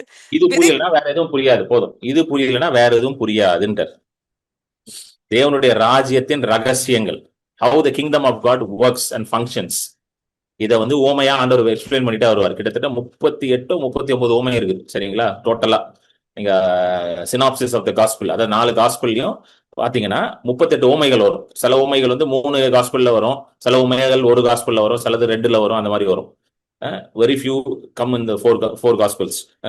ஸோ நீங்க மொத்தமா 39 எடுத்துடலாம் ஓமைகள், பேரபிள்ஸ், அதாவது குட்டி கதைகள், மாரல் ஸ்டோரிஸ் மாதிரி சொல்லுவார். நம்ம ஸ்கூல்ல மாரல் ஸ்டோரிஸ் மாதிரி அந்த மாதிரி இருக்கும். இது எல்லாமே தேவனுடைய ராஜ்யம். அதாவது தேவனுடைய ராஜ்யம்னா உள்ள இருக்கிற ராஜ்யம். சொல்லுங்க, உங்களுக்கு உள்ள இருக்கிற ராஜ்யம், உங்க இருதயத்துல ஃபங்க்ஷன், அந்த ராஜ்யம் எப்படி வேலை செய்யும், உங்களுக்கு உள்ள அந்த ராஜ்யம் எப்படி வேலை செய்யும், அதை தான் அவர் எக்ஸ்பிளைன் பண்ணியிருக்காரு, சரிங்களா? சோ லூக்கா மார்க் 4ல வரும், மத்தேயு 13ல வரும், லூக்கா 8லயும் வரும். சோ நம்ம திரும்ப லூக்கா 8ல வந்துரும். லூக்கா 8க்கு வாங்க. சோ உங்களுக்கு ரெஃபரன்ஸ்க்காக சொல்றேன். சோ லூக்கா 8:11 இருந்து படிங்க சிஸ்டர் அப்படியே. அந்த ஓமையின் கருத்தாவது, விதை தேவனுடைய வசனம். விதை தேவனுடைய வசனம். நல்லா புரிஞ்சுக்கோங்க. தேவனுடைய வசனம், தேவனுடைய வார்த்தை. எங்க இருக்கு தேவனுடைய வார்த்தை? இங்கதான் இருக்கு. ஃபுல்லா இது விதை தான் இருக்கு. இதுக்குள்ள ஃபுல்லா சீடு தான். சரிங்களா? சீடு எப்படி ஒர்க் ஆகும்னா, ஒரு சீடு போட்டீங்கன்னா ஒரு தோப்பு வந்துடும். ஒரு மாங்கொட்டை போட்டீங்கன்னா பல 100 மாமரங்களை நீங்க என்ன பண்ணலாம்? அறுவடை செய்து விடலாம். பல 100 1000 மாமரம் கூட வந்துடும். ஒரு மாங்கொட்டையில இருந்து எடுத்துடலாம். நீ தெரியுமா? ஆண்டவரானால் தான் உலகத்தை உண்டாக்கும் பொழுது விருட்சத்திற்குள்ள அந்த இதையும் வச்சார், விதையும் வச்சார். அந்தந்த விருட்சத்துக்குள்ள அந்த விதை இருக்கும். ஏன்னா அந்த விருட்சத்தை சாப்பிட்டு கொட்டையை நீங்க கீழே போட்டீங்கன்னா, அந்த சீடை கீழே போட்டீங்கன்னா அது பல இன்னொரு பெரிய மரத்தை உண்டாகும். பல 100 1000 கனிகள் உண்டாகும். சோ அப்படிதான் ஆண்டவருடைய சிஸ்டமே. சோயிங் ரீப்பிங் எல்லாமே அப்படிதான். வார்த்தையை விதைக்கணும், அறுவடை செய்யணும். இதை மாத்தவே முடியாது நீங்க. You cannot change this principle. சரிங்களா? நீங்க வார்த்தையை உள்ள போட்டுதான் ஆகணும். வார்த்தையெல்லாம் கேட்க மாட்டேன் பிரதர், நீங்களே ஜெபம் பண்ணுங்க பிரதர்னா ஒன்னும் வேலைக்கு ஆகாது, ஒன்னும் ஒர்க் ஆகாது. ஹல்லேலூயா, ஆமென். வாங்க, விதை தேவனுடைய வசனம். அடுத்தது, வழி அருகே விதைக்கப்பட்டவர்கள் வசனத்தை கேட்கிறவர்களாய் இருக்கிறார்கள். அவர்கள் விசுவாசித்து ரட்சிக்கப்படாதபடிக்கு பிசாசானவன் வந்து அவ்வசனத்தை அவர்கள் இருதயத்திலிருந்து எடுத்து போடுகிறான். அடுத்தது 13. கற்பாறையின் மேல் விதைக்கப்பட்டவர்கள் கேட்கும் போது சந்தோஷத்துடனே வசனத்தை ஏற்றுக்கொள்கிறார்கள். ஆயினும் தங்களுக்குள்ளே வேர் கொள்ளாதபடியினாலே கொஞ்ச காலம் மாத்திரம் விசுவாசித்து சோதனை காலத்தில் பின்வாங்கி போகிறார்கள். முள்ளுள்ள இடங்களில் விதைக்கப்பட்டவர்கள் வசனத்தை கேட்கிறவர்களாய் இருக்கிறார்கள். கேட்டவுடனே போய் பிரபஞ்சத்திற்குரிய கவலைகளினாலும் ஐஸ்வர்யத்தினாலும் சிற்றின்பங்களினாலும் நெருக்கப்பட்டு பலன் கொடாதிருக்கிறார்கள். நல்ல நிலத்தில் விதைக்கப்பட்டவர்கள் வசனத்தை கேட்டு அதை உண்மையும் நன்மையுமான இருதயத்திலே காத்து பொறுமையுடனே பலன் கொடுக்கிறவர்களாய் இருக்கிறார்கள். நல்லா கவனிங்க. மொத்தம் 4 கிரவுண்ட் வருது. கரெக்டா? வழி அருகே கல்லு, அப்புறம் கல்லு இருக்குது, அதுக்கப்புறம் முள்ளு, அதுக்கப்புறம் நல்ல நிலம். எல்லா டைப் ஆஃப் பீப்புளும் கேட்கிறார்கள். புரியுதுங்களா? எத்தனை பேர் புரியுது? கேட்கிறார்கள். சோ கேட்கறது ரொம்ப முக்கியம். சொல்லுங்க, கேட்கறது ரொம்ப முக்கியம். எதை கேட்கறீங்கன்றது ரொம்ப முக்கியம். எத்தனை பேர் புரிஞ்சிருச்சு? எதை கேட்கறீங்கன்னு ரொம்ப முக்கியம். எல்லாத்தையும் கேட்டுட்டு இருக்க கூடாது. கரெக்டா இல்லையா? மெசேஜ் கேட்டு முடிச்சுட்டு நைட் உட்காந்து என்ன பண்ணக்கூடாது? வேற எதையாவது பாட்டை உட்காந்து கேட்டுட்டு இருக்க கூடாது. வேற எதாவது உட்காந்து பண்ணனா கேட்டது ஒண்ணு இல்லாம போயிடும். இதுதான் வழி அருகே போட்ட மாதிரி. இதையும் கேட்பாங்க, அதை போய் கேட்டா அவ்வளவு முடிஞ்சு போச்சு, ஓவர். You understand? புரியுதுங்களா? அதை கேட்கறது ரொம்ப முக்கியம். ஏன்னா கேட்கறது மூலமாக ஆளுகை நடக்கிறது. ஏன் நிறைய பேருக்கு பயத்திலே வாழ்ந்துட்டு இருக்காங்கன்னா, அதிகமாக வசனத்தை கேட்காதனால இருதயம் ஃபுல்லா பயம் நிறைஞ்சிருக்கு. இந்த எல்லாம் வந்து கேட்பாங்க, பிரதர் ஜெபம் பண்ணுங்க பிரதர், பயம் போகணும், ஜெபம் பண்ண. ஒண்ணும் என்னதான் ஜெபம் பண்ணாலும் பயம் வெளியே போகாது, வசனத்தை நீங்க கேட்காத வரைக்கும். நிறைய காரியத்துக்கு வந்து ஜெபமே பண்ண வேண்டாம். நல்லா புரிஞ்சுக்கோங்க. அதுக்காக நான் ஜெபம் பண்ண வேண்டாம்னு பேசல. நான் டெய்லி ஜெபம் நடத்திட்டு இருக்கேன். ஆனா வசனத்தை கேட்காம ஜெபம் இருந்தாலும் ஒர்க் ஆகாது. வசனம் ஜெபம், வேர்டு பிரேயர், பிரேயர் வேர்ட், ரெண்டுமே தேவை. ஹல்லேலூயா. கரெக்டா இல்லையா? புரியுதுங்களா இல்லையாங்க? ரெண்டுமே தேவை. ரைட் ஹேண்டும் தேவை, லெஃப்ட் ஹேண்டும் தேவை. வெறும் ரைட் ஹேண்ட் இருந்தா போதும் சொல்ல முடியாது, வெறும் லெஃப்ட் ஹேண்ட் இருந்தா போதும் சொல்ல முடியாது. வார்த்தையை கேட்கும் பொழுதுதான் எப்படி ஜெபம் பண்ணணும்னு தெரியுது. ஹல்லேலூயா. ஜெபிக்கும் போது இன்னும் அந்த வார்த்தையை ஆழமாக உள்ள விதைக்கவும் முடியுது. சோ ரெண்டுமே நடக்குது, ரெண்டுமே இருக்கு. ஹல்லேலூயா. எத்தனை பேர் புரியுது நான் சொல்றது? ஆமென். சோ மத்தேயு 13ல திரும்ப வந்தீங்கன்னா, ஆண்டவர் வந்து மத்தேயு 13ல நிறைய உமைகள் பேசிக்கிட்டே வருவாரு. பேசிக்கிட்டே வந்துட்டு ஒரு இடத்துல என்ன சொல்லுவாருன்னா, வாங்க அதை விளக்கம் சொல்லிட்டு, மத்தேயு 13 அந்த உமையை சொல்லி முடிச்சுட்டு 16 படிங்க. 13:16. மத்தேயு 13:16. உங்கள் கண்கள் காண்கிறதினாலும் உங்கள் காதுகள் கேட்கிறதினாலும் அவைகள் பாக்கியம் உள்ளவைகள். அடுத்தது, அநேக தீர்க்கதரிசிகளும் நீதிமான்களும் நீங்கள் காண்கிறவைகளை காணவும் நீங்கள் கேட்கிறவைகளை கேட்கவும் விரும்பியும் காணாமலும் கேளாமலும் போனார்கள் என்று மெய்யாகவே உங்களுக்கு சொல்லுகிறேன். சோ நம்ம எதை பார்க்கிறோம் எதை கேட்கிறோன்றது ரொம்ப முக்கியம். மார்க் 4:24. பின்னும் அவர் அவர்களை நோக்கி, நீங்கள் கேட்கிறதை கவனியுங்கள். கேட்கிறதை கவனியுங்கள். Take heed what you hear. கேட்கிறதை கவனிங்கள்னா நீ எதை கேட்கிறன்றதுல ஜாக்கிரதையா இருக்கணும். எல்லாத்தையும் கேட்டுட்டு இருக்க கூடாது. எல்லாத்தையும் உட்காந்து என்ன பண்ணக்கூடாது, கேட்டுட்டு இருக்க கூடாது. What you here is very important. நான் சினிமா பாட்டுலாம் கேட்பேன் பிரதர். சினிமா பாட்டு ஒரு பக்கம் கேட்பேன், அப்புறம் சண்டே வந்து மெசேஜ் கேட்டோம் பிரதர். ஆனா 6 நாள் சினிமா பாட்டு கேட்பேன் பிரதர். உருப்படாம போயிருவீங்க. ஸ்ட்ரைட்டாவே சொல்றேன், உருப்படாம போயிருவீங்க. இந்த நிலைமையில சர்ச்சில் வர போடுறாங்க சினிமா பாட்டை. என்னத்த சொல்றது? கேட்கிறதுல கவனமா இருக்கணும். சரிங்களா? கேட்கறதுல கவனமா இருக்கும். இந்த கொரோனா டைம்ல எல்லாம் நான் வந்து பாத்தீங்கன்னா, நான் சும்மாவே நியூஸ் ரொம்ப பார்க்க மாட்டேன். கொரோனா டைம்ல நான் நியூஸ் டோட்டலா பார்த்ததே கிடையாது, பார்க்கவே மாட்டேன். ஏன்னா நியூஸை போட்டால என்ன சொல்லுவான், இத்தனை பேர் கொரோனா வந்து இத்தனை பேர் செத்து போனா, இத்தனை பேர் கொரோனா, டெய்லி செத்து போனான். எத்தனையோ பேர் பொழைச்சான், அதை என்னைக்கா சொன்னானுங்களா? என்னங்க வா இன்னைக்கு இத்தனை பேர் பொழைச்சானுங்க சொன்னானுங்களா? சொல்ல மாட்டானுங்க. இத்தனை பேர் செத்து போன 100 பேர் செத்து போயிருப்பான். அந்த 100 பேர் சொல்லிக்கிட்டே இருப்பான். நாள் முழுதும் 100 பேர் செத்து போனா 100 பேர். அந்த 100 பேர் செத்து போனதை பார்த்து நம்ம ஆளுங்க எல்லாம் பிபி ஏறி உட்காந்துருந்தானுங்க. ஐயோ தோத்திரமாண்டவரே அப்படின்னு பிபியோட உட்காந்துருந்தானுங்க எல்லாம் வீட்டுல. ஆக்சுவலி நம்ம தான் சார் எப்படி இருக்கணும், விசுவாசத்தோட இருந்திருக்கணும். ஏன்னா நமக்கு தான் இயேசு ரத்தம் சிந்தி நம்மளை மீட்டு எடுத்திருக்கிறாரு. நம்ம தான் தைரியமா இருந்திருக்கணும். ஆனா நம்ம தான் பிபி ஏறிட்டு உட்காந்துருந்தாங்க கிறிஸ்தவர்கள் தான் வீட்டுல. ஐயோ அதுல வேற ஆண்டவர் தான் கொரோனா கொடுத்தாருன்னு சொல்லி அது வேற ஒரு சைட்ல ஒரு கும்பல் பேச ஆரம்பிச்சிருச்சு. ஆண்டவர் கொரோனா கொடுத்தாரு, அது ஒரு டாபிக். வீட்டுல இருந்து என்ன பண்ணுன்னு தெரியல, சரி ஒரு மீட்டிங்கை போட்டு ஆண்டவர் கொரோனாவை கொடுத்தார், அவ்வளவுதான் உலகம் அழிய போகுது அப்படின்னு பிரசங்கம் பண்ண ஆரம்பிச்சிட்டானுங்க. ஏதாவது பேசுறது, பைபிள்ல இருக்கிறத எல்லாத்தையும் பேசுறது, பைபிள்ல இருக்கிறது ஒன்னும் பேசுறது கிடையாது. நம்மளும் அதை உட்காந்து கேட்டுட்டு, ஆமா பிரதர் ஆண்டவர் தான் பிரதர் கொரோனா கொடுத்தார், ஆண்டவரோட வருகை சமீபமாயிருச்சு. எங்கெங்க கொரோனா எப்போ வந்துச்சு? 2020 வந்துச்சு. எங்க 26 ஆயிடுச்சு. எங்க எங்க எங்க நடந்துச்சு? எங்க சமீபம் வந்துச்சு? புரியுதுங்களா? இதெல்லாம் உட்காந்து கேட்டு டைம் வேஸ்ட் பண்ணிட்டு இருக்காதீங்க. இன்னும் நிறைய காரியத்தை ஆண்டவர் செய்ய விரும்புறாரு இந்த உலகத்துல, சபை மூலமாக, உங்கள் மூலமாக, அவருடைய சரீரத்தின் மூலமாக. அதெல்லாம் செய்யற வரைக்கும் ஆண்டவர் வரமாட்டார். சோ உட்காந்துட்டு ஆண்டவர் வரன்னு சொல்லிட்டாரு பிரதர், வெயிட் பண்ணிட்டு இருக்கேன், காத்து கொண்டு இருக்கிறேன், வெயிட் பண்ணிட்டு இருக்கேன். 2024 ஒருத்தர் சொன்னார், 24 25 தெரியல, ஒருத்தர் சொன்னார் செப்டம்பர் மாசம் ஆண்டவர் வந்துருவாரு. அது யூடியூப்ல எல்லாம் இருக்கு அந்த வீடியோ. அடிச்சு சொன்னாரு செப்டம்பர் மாசம் ஆண்டவர் வந்துருவாரு. செப்டம்பர் வந்து, அக்டோபர் வந்து, நவம்பர் வந்து, டிசம்பர் வந்து, டிசம்பருக்கு கிறிஸ்துமஸே கொண்டாடிட்டு நம்ம. கரெக்டா? ஆண்டவர் எங்க வந்தாரு? இதெல்லாம் தேவையில்லாம உட்காந்து இதெல்லாம் கேட்டு ஆண்டவர் வரா போறாரா, ஆண்டவர் அங்க வராரா, ஆண்டவர் இங்க வராரா? அதான் சொன்னார்ல, ஆண்டவரே சொன்னார்ல, தேவனோட ராஜ்யம் அங்க, தேவனோட ராஜ்யம் இங்கன்னு சொல்லுவானுங்க. அதெல்லாம் நம்பாத, அது இருதயத்தை சார்ந்தது. அவர் வரும்போது வருவார். அது அவர் எப்ப வருவாருன்னு பிதாக்கு தான் தெரியும். நம்ம உட்காந்து டைம் வேஸ்ட் பண்ணக்கூடாது. நம்ம உட்காந்து வார்த்தையை கேட்டு ஹல்லேலூயா, நீதி, சமாதானம், பரிசுத்த ஆவியில சந்தோஷத்துடன் நம்மளுடைய வாழ்க்கையை நம்ம நடத்தி அநேகருக்கு ஆசீர்வாதமா இருக்கணும். இதைதான் நீங்க போக்கஸ் பண்ணும். எப்படி நான் நீதி, சமாதானம், பரிசுத்த ஆவியின் வல்லமையோட சந்தோஷமா இருக்கிறது, அதன் மூலமா எப்படி நான் உலகத்தை ஆசீர்வதிப்புன்றத போக்கஸ் பண்ணணும். இதை போக்கஸ் பண்ணீங்கன்னா நீங்க உயர்ந்து இருப்பீங்க. நீங்க வாளாகாமல் தலையா இருப்பீங்க, கீழாகாமல் மேலா இருப்பீங்க. அது தேவனுடைய வார்த்தையின் மூலமாக மட்டும்தான் நடக்கும். It will happen only through the word of God. வேற எதன் மூலமா நடக்காது. வேற எப்படி நீங்க ட்ரை பண்ணாதீங்க, ஒன்னும் நடக்காது. only through the word of God. Hallelujah.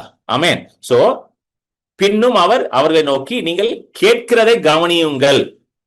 Take heed what you here. So என்ன கேட்கிறன்றதை கவனிக்கணும். எத்தனை பேர் புரியுதுங்க?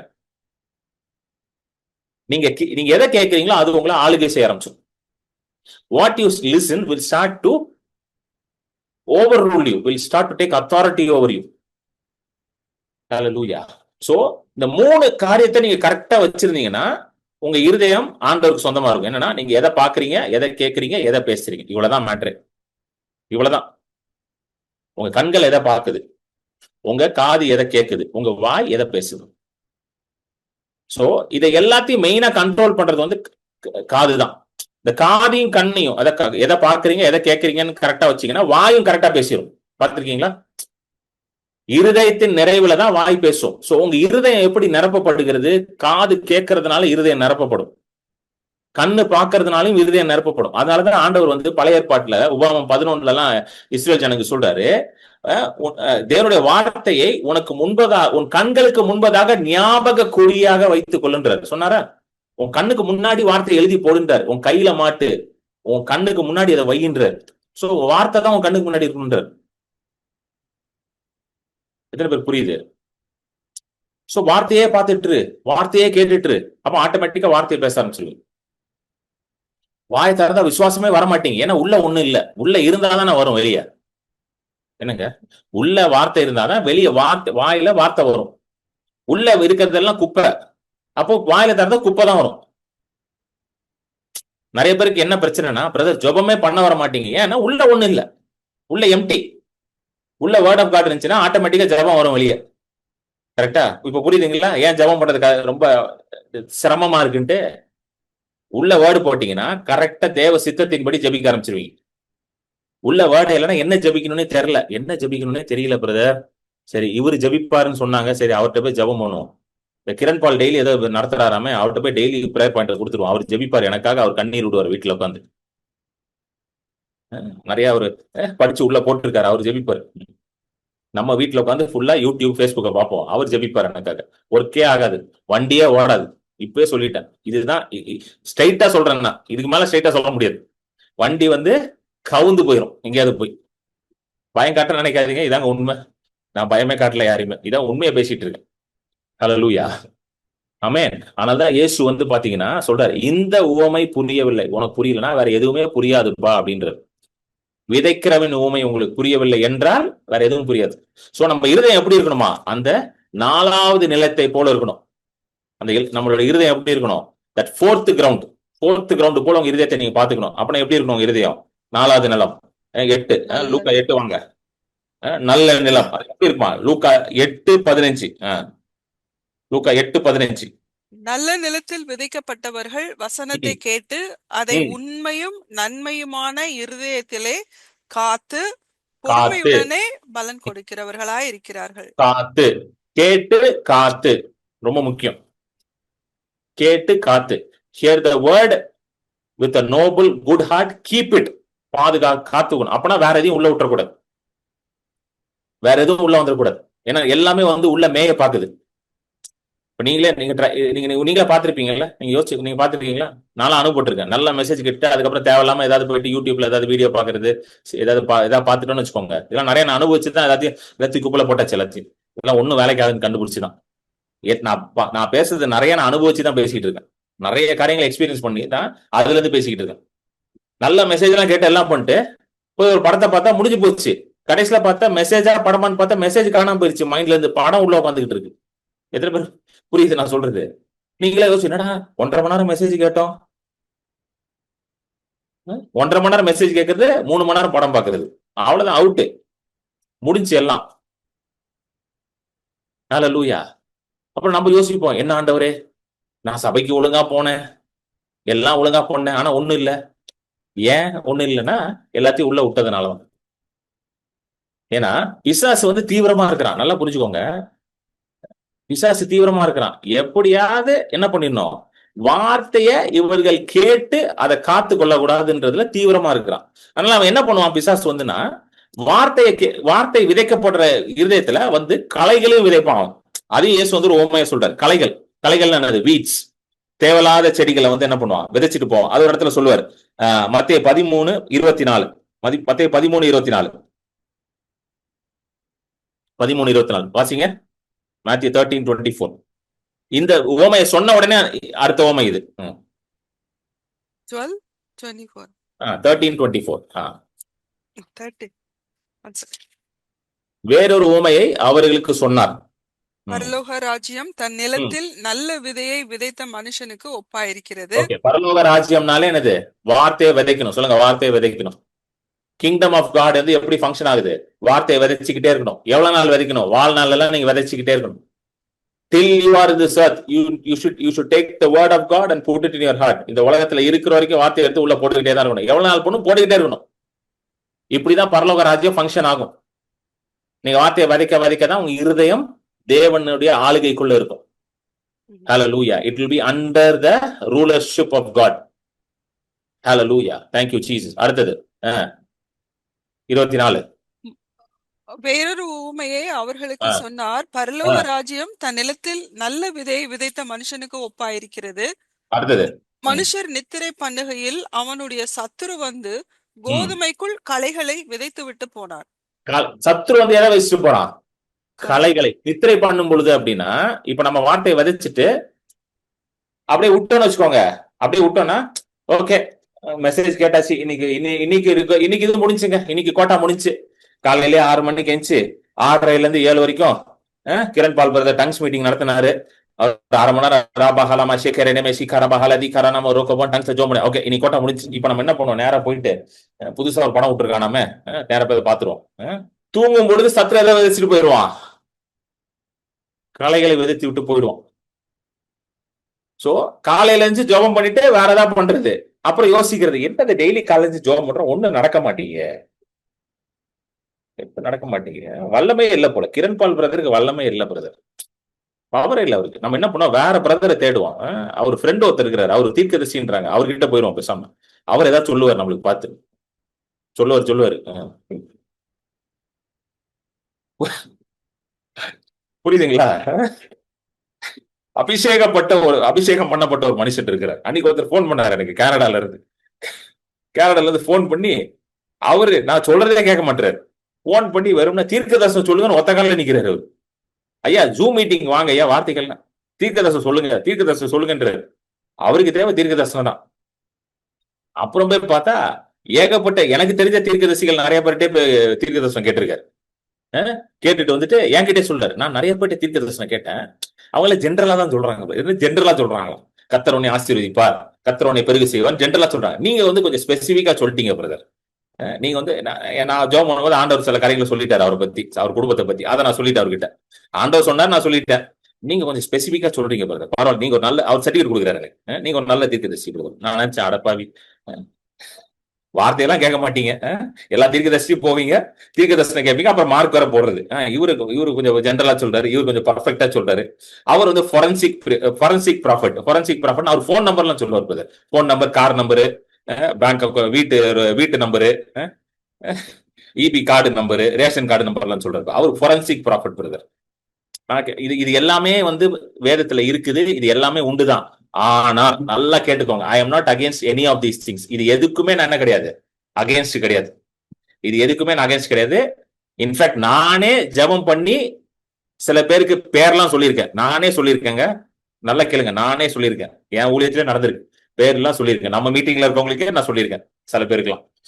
ஆனா நான் பேர் சொன்னதுனால ஆட்டோமேட்டிக்கா அவங்க வாழ்க்கையில எதுவும் நடந்துராது. நம்ம என்ன பண்ணணும், ஆண்டவர் என்ன இவ்வளவு நேசிக்கிறார். இப்ப நான் ஒரு தடவை போயிட்டு ஒரு இடத்துல வந்து ஒரு தீர்க்கதரிசியை சந்திச்சேன், இது பல வருஷத்துக்கு முன்னாடி நடந்துச்சு, நல்லா கேளுங்க. அவர் வந்து எனக்கு ஜெபம் பண்ணார்.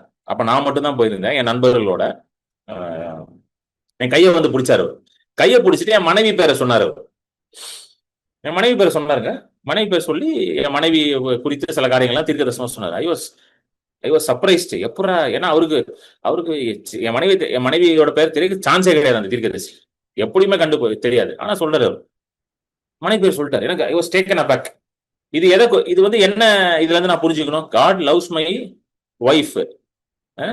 ஆண்டவர் என் மனைவிக்கு ஒரு அழைப்பை வைத்திருக்கிறார், ஆண்டவர் என் குடும்பத்தின் மேல ஒரு அழைப்பை வைத்திருக்கிறார். இதை புரிஞ்சுக்கிட்டு நான் என்ன பண்ணணும், உட்காந்து வார்த்தையை எடுத்து எனக்கு உள்ள போட்டு அந்நிய பாஷை ஜெபம் பண்ணி வளர்க்கணும். அதே தீர்க்கதரிசி கிட்ட நாங்க கேட்டோம், நீங்க வந்து இப்படி பேர்லாம் சொல்றீங்களே, அவர் நிறைய பயங்கர பெரிய ஆள், இன்டர்நேஷனல் ப்ராஃபிட். அவர் நாங்க டைரக்டாவே கேட்டோம், அவர் சந்திக்கிறதுக்கு டைம் கிடைச்சனால அவர்கிட்ட கேட்டோம், நீங்க என்ன பேர்லாம் சொல்றீங்க, கையெல்லாம் வச்சு ஜெபம் பண்றீங்க, இம்பார்டேஷன் எல்லாம் பண்றீங்க, நிறைய பேருக்கு வந்து தீர்க்கதரிசன இந்த ப்ராஃபட்டிக் இம்பார்டேஷன் அதெல்லாம் பண்றீங்களே, நீங்க இம்பார்டேஷன் பண்றீங்க, கை வச்சு ஜெபம் பண்றவங்க எல்லாருமே வாழ்க்கையில சக்சஸ் ஆயிடுறாங்களா, நீங்க யாருக்கெல்லாம் இம்பார்டேஷன் பண்றீங்க எல்லாருமே தீர்க்கதரிசியா மாறிடுறாங்கன்னு அவர் என்ன தெரியுமா சொன்னாரு, நல்லா கேளுங்க, அவர் என்ன தெரியுமா சொன்னாரு, எல்லாருமே எல்லாம் ஆக மாட்டுறாங்க, ஏனென்றால் அவர்கள் அதற்கப்புறம் என்ன பண்ணணும், போய் வார்த்தையை எடுத்து படிச்சு அந்நிய பாஷை ஜெபம் பண்ணி அந்த அபிஷேகத்தை பயன்படுத்த வேண்டும். They should use the anointing that is given upon them. புரியுதுங்களா? யார் உலகத்துல இருக்கிற எல்லா ஊழியக்காரங்களும் நம்ம மேல கைய வச்சாலுமே நான் அதை எடுத்து பயன்படுத்த, வார்த்தையின் மூலமாகவும் வசனத்தின் மூலமாகவும் ஜெபத்தின் மூலமாகவும் அதை எடுத்து நான் அதை யூஸ் பண்ணலன்னா ஒண்ணுத்துக்கும் உதவாதது.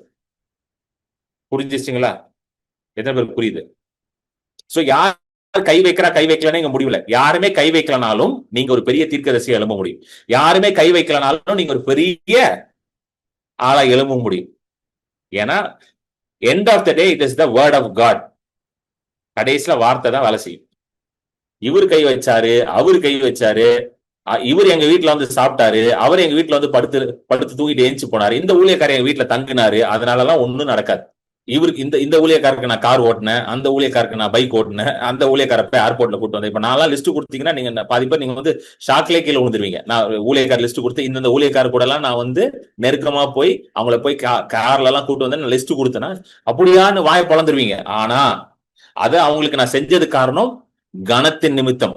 அவங்கள நான் கனம் பண்றேன், அவங்களுக்கு நான் மரியாதை வச்சிருக்கிறேன். தேவனுடைய ராஜ்யத்துல அவங்க ஒரு சீனியரா இருக்கிறாங்க.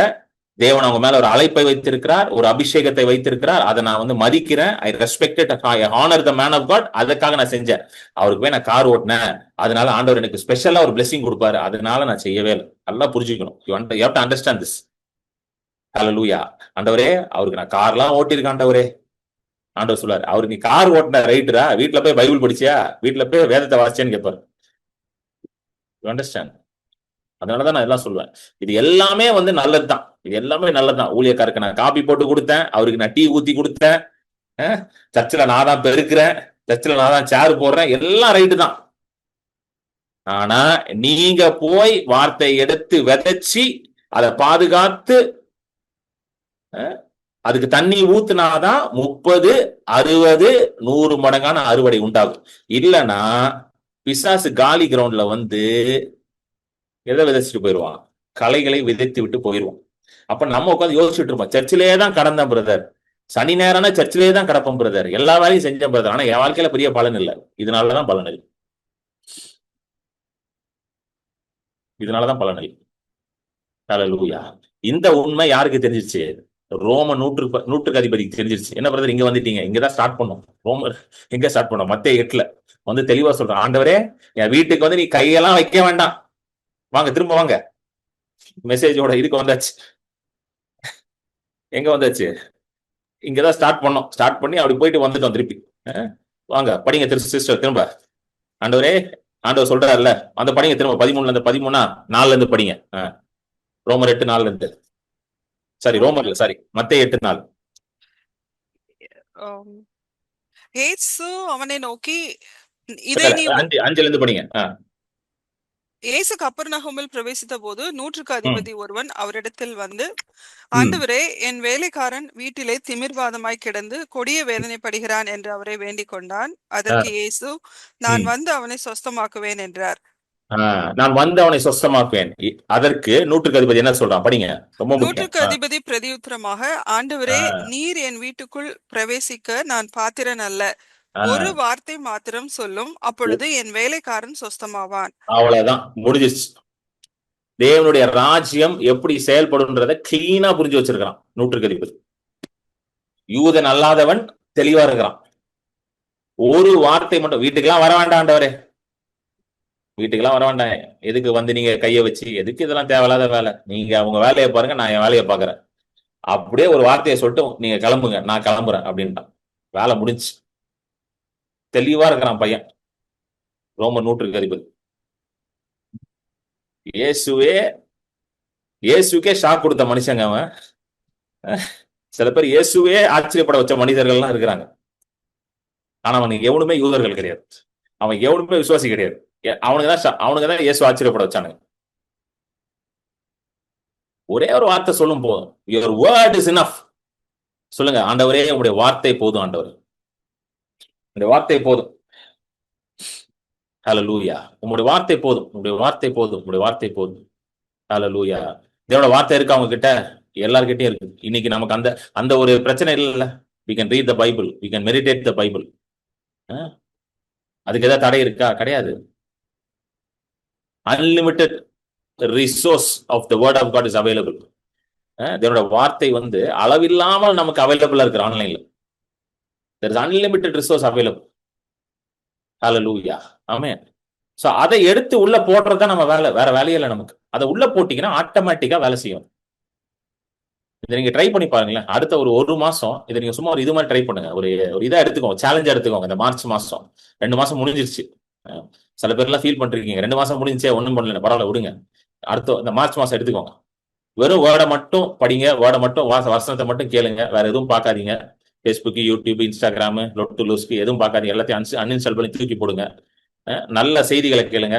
நல்ல செய்திகளை எங்க கண்டுபிடிக்கணும் என்கிட்ட கேளுங்க, நான் சொல்றேன் உங்கள்கிட்ட எந்த செய்தியை கேட்கணும். ஏன்னா எதாவது போய் கேட்டு வந்துடுறீங்க. அந்த கிறிஸ்து வராரா, சிப்பு உள்ள வைக்கிறாங்களாம், அதெல்லாம் கேட்டு பயந்துட்டு இருக்காதீங்க. ஐயோ சிப்பு வைக்கிறாராம் பிரதர், அது எங்க வைப்பாங்கன்னு எனக்கு கொஞ்சம் சொல்லுங்க பிரதர் கேட்டீங்கன்னா எனக்கு தெரியாது. அதெல்லாம் கேட்டு பயந்துட்டு இருக்காதீங்க. சரிங்களா? நல்ல விசுவாச செய்திகளா கேளுங்க. ஃபெய்த் பில்டிங் மெசேஜஸா கேளுங்க. கர்த்தர் நல்லவர் என்ற செய்திகளை கேளுங்க. என் செய்திகள் எல்லாமே அப்படிதான் பேசியிருக்கேன் நான். கேளுங்க, அதை மட்டும் கேளுங்க. அந்நிய பாஷையில ஜெபம் பண்ணுங்க. டெய்லி அந்நிய பாஷை ஜெபம் நடக்குது, உட்காந்து ஜெபம் பண்ணுங்க. காலையில சேர்ந்து ஜெபம் பண்றோம். அதுக்கப்புறம் நீங்க நாள்தோறும் உங்க வீட்டுல ஜெபம் பண்ணுங்க. உங்க அலுவலகத்துல ஆபீஸ்ல வேலை செய்யும் போது ஜெபம் பண்ணுங்க. என்ன அப்படியே வண்டி ஓட்டும் போது ஜெபம் பண்ணுங்க. அந்நிய பாஷை ஜெபம் பண்ணுங்க. அந்நிய பாஷை ஜெபம் ஃபென்டாஸ்டிக் ஜெபம். ரொம்ப பிடிச்ச ஜெபம். ஏன்னா என்ன பண்ணாலும் அந்நிய பாஷை ஜெபம் பண்ணலாங்க. தெரியுமா உங்களுக்கு? என்ன வேலை செஞ்சாலும் அந்நிய பாஷை நீங்க ஜெபம் பண்ணிடலாம். கரெக்டா இல்லையா? பிரசங்கம் பண்ணும்போது மட்டும் தான் என்னால அந்நிய பாஷை ஜெபம் பண்ண முடியல. மத்தபடி மெசேஜ் கேட்கும்போது அந்நிய பாஷை ஜெபம் பண்ணலாம். சில நேரம் நான் மெசேஜ் கேட்கும்போது ஆண்டவர் என்னை அந்நிய பாஷை ஜெபம் பண்ண சொல்லுவார். அப்படியே அந்நிய பாஷை ஜெபம் பண்ணிட்டே மெசேஜ் கேட்டீங்கன்னா இன்னும் நல்லா உள்ள போகும். அதையும் ட்ரை பண்ணி பாருங்க, இன்னும் நல்லா போகும். வார்த்தை ஜெபம் ஃபென்டாஸ்டிக்கா வேலை செய்யும். ஹல்லேலூயா. வண்டி ஓட்டுறீங்களா, ரொம்ப தூரம் வண்டி ஓட்டு போறீங்களா, அந்நிய பாஷை ஜெபம் பண்ணிக்கிட்டே போங்க. நீங்க டெய்லி 2 மணி நேரம் போக வேண்டியது இருக்கு பிரதர். வேலையோ இது 2 மணி நேரம் டெய்லி போகணும் வரணும், ஏன் புலம்புறீங்க? 2 மணி நேரம் ஜெபம் பண்ணிட்டு வேலைக்கு போங்க. அந்நிய பாஷையில பஸ்ல உட்காந்துருக்கீங்க, போறீங்க, ட்ரெயின்ல போறீங்க வேலைக்கு, இல்ல வண்டி ஓட்டிட்டு போறீங்க, அந்நிய பாஷை ஜெபம் பண்ணிட்டு போறீங்க. ரோட்ல இருக்கவன திட்டாம நல்லா என்னங்க போற வழியில எல்லாம் திட்டிட்டு போறது. ஆமா என்னத்த வண்டி ஓட்டுறான் அவன், வீட்டுல சொல்லிட்டு வந்தியா அப்படின்னு திட்டாம அந்நிய பாஷை ஜெபம் பண்ணிட்டு காரை ஓட்டி பாருங்க. அப்புறம் பாருங்க கார் எப்படி இருக்கு பாருங்க ஓட்டுறதுக்கு. போற வழியெல்லாம் எவனே திட்டிக்கிட்டு ஆமா ஆபீஸா இது அப்படின்னு திட்டாம ஆபீஸ் போங்க அந்நிய பாஷை ஜெபம் பண்ணிக்கிட்டு. அப்புறம் பாருங்க இதை யூஸ் பண்ணுங்க. அந்த நேரத்துல செய்தி கேளுங்க, அந்த நேரத்துல வசனத்தை வாசிங்க. 2 hours ஆஃப் டிராவல நல்லா யூஸ் பண்ணுங்க. 2 மணி நேரம் டிராவல் பண்ணு புலம்பாதீங்க, நல்லா யூஸ் பண்ணிக்கோங்க. அப்புறம் பாருங்க எப்படி இருக்கு வாழ்க்கைன்னு பாருங்க, வேற லெவல்ல மாறிடும் வாழ்க்கை. ஹல்லேலூயா. நீங்க நினைக்காத அளவுக்கு ஆண்டவர் உங்களை பெரிய லெவலுக்கு ஆசீர்வதிப்பார். ஆண்டவர் எவ்வளவு நல்லவர் என்பதை நீங்க உணர ஆரம்பிப்பீங்க. இதுதாங்க சீக்ரெட்டு, இதுதான் secret. Hallelujah. Thank you Jesus. Hallelujah. ரகமா லேக்கேரேனே ஷிகாரபோ ஒரபஹனமா லகதிகரனமா. Thank you Lord. நன்றி ஆண்டவரே. எத்தனை பேருக்கு இன்னைக்கு மெசேஜ் புரிஞ்சிருக்கு? How many of you are able to understand today's message? இன்னைக்கு நான் பேசுனது பேசிக்கான சத்தியம். இதுதான் பேசிக். இதுல இருந்து தான் எல்லாத்தையும் நீங்க பில்ட் பண்ணணும். இதுல இருந்து தான் எல்லாமே உங்களுக்கு மேல வரணும். பில்ட் பண்ணி நீங்க மேல கொண்டு போகணும். இத கோட்டை விட்டா எல்லாமே அவுட்டு. வேற என்ன பண்ணாலுமே ஒர்க் ஆகாது. ஹல்லேலூயா. எதுவுமே ஒர்க் ஆகாது. எதுவுமே ஒர்க் ஆகாது. எனக்கும் ஒர்க் ஆகாதுங்க. நான் ஊழியம் பண்ணாலுமே நான் இதை செய்யலன்னா எனக்கு எதுவுமே ஒர்க் ஆகாது. Nothing will work. ஆண்டவரே நான் உங்களுக்காக ஊழியம் பண்ண ஆண்டவரே எனக்கு ஏன் நீங்க பண்ணலாம்? ஆண்டவர் தெளிவா கேட்பார். நீ வசனத்தை தியானிச்சியா? வேதத்தை வாசிச்சு தியானம் பண்ணியா? வேதத்தை விதைச்சு வார்த்தையை விதைச்சியா? இல்ல பிசாசு சத்ரு கலைகளை விதைக்க நீ அனுமதிச்சியான்னு கேட்பாரு. இதை பண்ணியா அதை பண்ணியா? நீ தூங்கிட்டு இருந்தியா? பிசாசு கலைகளை விதைச்சிட்டு இருந்தா நீ என்ன பண்ணிட்டு இருந்தான்னு கேட்பாரு. ஹல்லேலூயா. உங்களுக்கு ஹீலிங் வேணுமா? ஃபுல்லா ஹீலிங் பேசேஜா எடுத்து படிங்க. உங்களுக்கு ஹீலிங் வேணும், நீங்க ஃபுல்லா ஹீலிங் பேசேஜ் எடுங்க. உங்களுக்கு ஒரு இது கொடுக்குறேன். சப்ஜெக்டிவா படிக்க நான் சொல்லி தரேன். சப்ஜெக்டிவ்னா உங்களுக்கு என்ன வேணுமோ அதை எடுங்க. அது சப்ஜெக்டிவ் ரீடிங்னு ஒன்று இருக்கு. சப்ஜெக்டிவ் ரீடிங்னா what you need you take it from the Bible. ஏன்னா இப்ப நமக்கு அர்ஜென்ட்டா ஒன்று தேவைப்படும். சில பேருக்கு ஃபினான்ஸ்ல ஒரு பிரேக் த்ரூ வேணும். எனக்கு ஃபைனான்ஸ்ல எனக்கு பிரேக் த்ரூ வேணும் பிரதர். ஃபைனான்ஸ் ரொம்ப மோசமா இருக்கு பிரதர், பொருளாதாரத்துல முன்னேறவே முடியல பிரதர், கஷ்டமா இருக்கு பிரதர்னா எல்லா ஆசீர்வாதங்களையும் எடுங்க. பைபிள்ல ஆபிரகாமுக்கு பேசின ஆசீர்வாதம் முதல்ல இருந்து ஆதியாமத்துல இருந்து எடுங்க. ஆதியாமம் 1:28 பலுகி பெருகி பூமியை நிரப்பி கீழ்படுத்தி ஆண்டு கொள்வாய், அதுல இருந்து எல்லா ஆசீர்வாதத்தையும் எடுங்க. அதை எடுங்க. நோவாக்கு பேசின ஆசீர்வாதம், ஆபிரகாமுக்கு பேசின ஆசீர்வாதம், இஸ்ரவேலுக்கு பேசின ஆசீர்வாதம், எல்லாத்தையும் ஆசீர்வாதங்களா எடுங்க. எடுத்து எல்லா ஆசீர்வாதத்தையும் எடுங்க. இப்ப கூகுள்ல போட்டாலே வந்துடும் எல்லாம். இன்னைக்கு நம்மளுக்கு எல்லாமே ஈஸியா இருச்சு. இப்ப தேட வேண்டாம், கூகுள்ல போட்டாங்களே வந்துடும். எடுத்து படிங்க. பொருளாதார ஆசீர்வாதங்கள் எல்லாம் எடுத்து படிச்சுட்டே இருங்க. அதை வைங்க. அந்நிய பாஷை ஜெபம் பண்ணுங்க. நீ அப்புறம் பாருங்க பொருளாதாரம் மாறும். சுகம் வேணுமா? எல்லா சுகத்திற்கான இதையும் எடுத்து படிங்க. இயேசு பண்ண அற்புதங்கள் எல்லாம் படிங்க. உட்காந்து சுகத்துக்கான ஸ்கிரிப்சர்ஸ் எடுத்து படிங்க. நானே நிறைய பேருக்கு அனுப்பி இருக்கிறேன். அதெல்லாம் எடுத்து படிங்க, வாசிங்க. பிள்ளைகளுக்கானது அது நிறைய பேருக்கு நான் அனுப்பியிருக்கேன். நம்ம பிள்ளைகளுக்காக ஜெபம் பண்றோம், அதை எடுத்து வாசிங்க. சப்ஜெக்டிவா என்ன எடுக்கணுமோ அதை எடுத்து பண்ணுங்க. கையின் பிரயாசம் ஆசீர்வதி பண்ணணும். ஆண்டவரே நான் செய்யற பிசினஸ், நான் செய்யற வேலை ஆசீர்வதி. படிங்க. யோசேப்பு எடுத்து படிங்க. தானியேல் எடுத்து படிங்க. இதெல்லாம் கையின் பிரயாசம். எப்படி தானியேல் ஒரு எக்ஸலண்டா வேலை செஞ்சேன், எப்படி யோசேப்பு எக்ஸலண்டா வேலை செஞ்சேன், அதெல்லாம் வாசிங்க. வாசிட்டு ஜெபம் பண்ணுங்க. சப்ஜெக்டிவ் மெடிடேஷன், சப்ஜெக்டிவ் ரீடிங், இதெல்லாம் அந்த எனக்கு தேவையானதை மட்டும் எடுத்து வாசிச்சு அதுல பிரேக் த்ரூ பார்க்கலாம். அதை பண்ணுங்க. பண்ணி பிரேக் த்ரூ பார்த்து கண்டிப்பா பிரேக் த்ரூ பார்ப்பீங்க. இது வந்து கேரண்டி. ஏன்னா நீங்க வார்த்தையை நேசிக்க வார்த்தை உங்களுக்கு வெளிச்சத்தை கொண்டு வரும். The entrance of your word brings light அப்படின்னு சங்கீதக்காரர் எழுதுறாரு. உங்களுடைய வார்த்தை வரும் பொழுது அங்க என்ன உண்டாகும்? வெளிச்சம் உண்டாகும். ஹல்லேலூயா. தேவனோட வார்த்தை வர இடத்துல வெளிச்சம் வருங்க. வார்த்தைனா வெறும் வார்த்தை மட்டும் வராது, வெளிச்சமும் சேர்ந்து வராது கூட. Word brings light.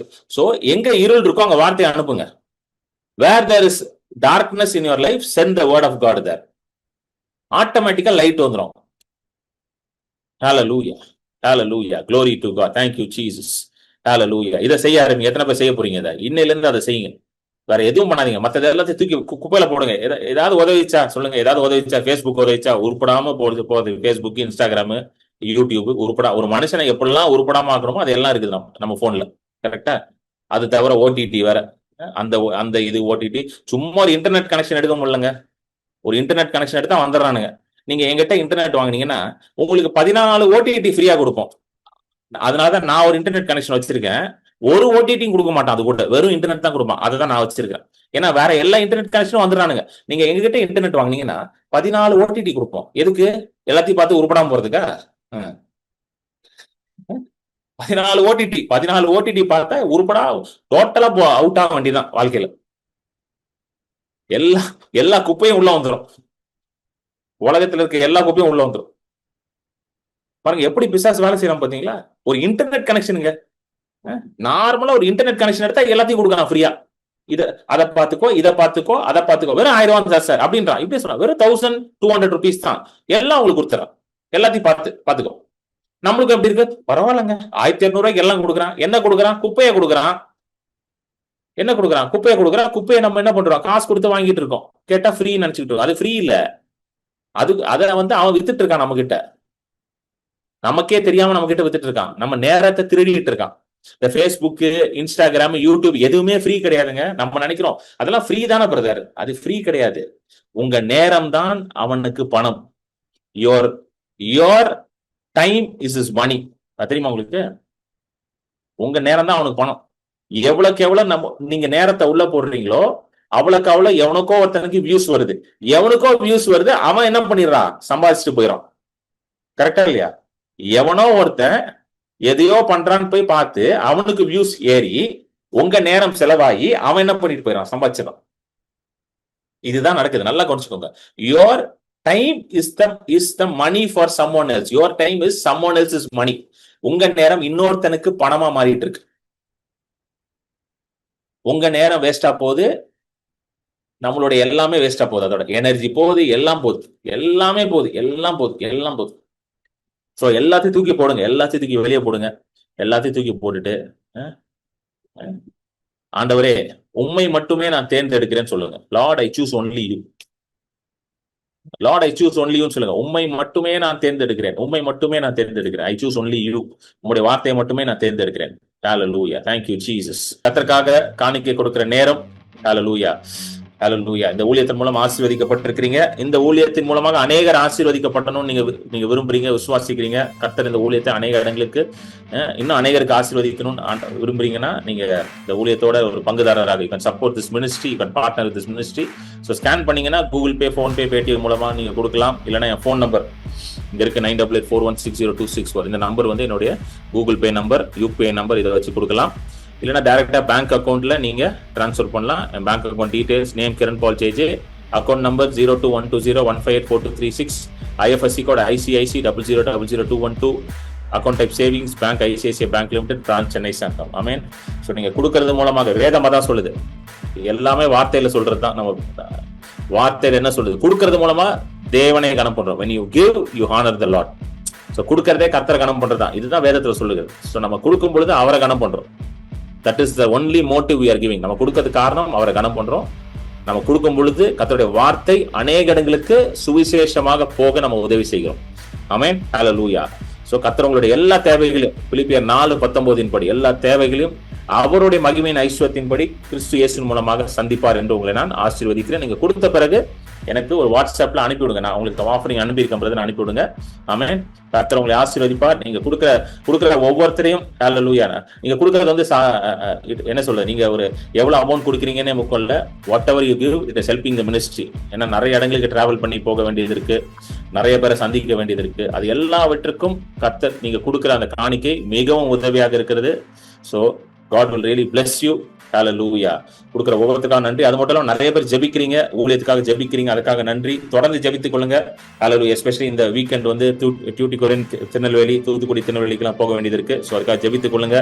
ஹல்லேலூயா. ஆமென்.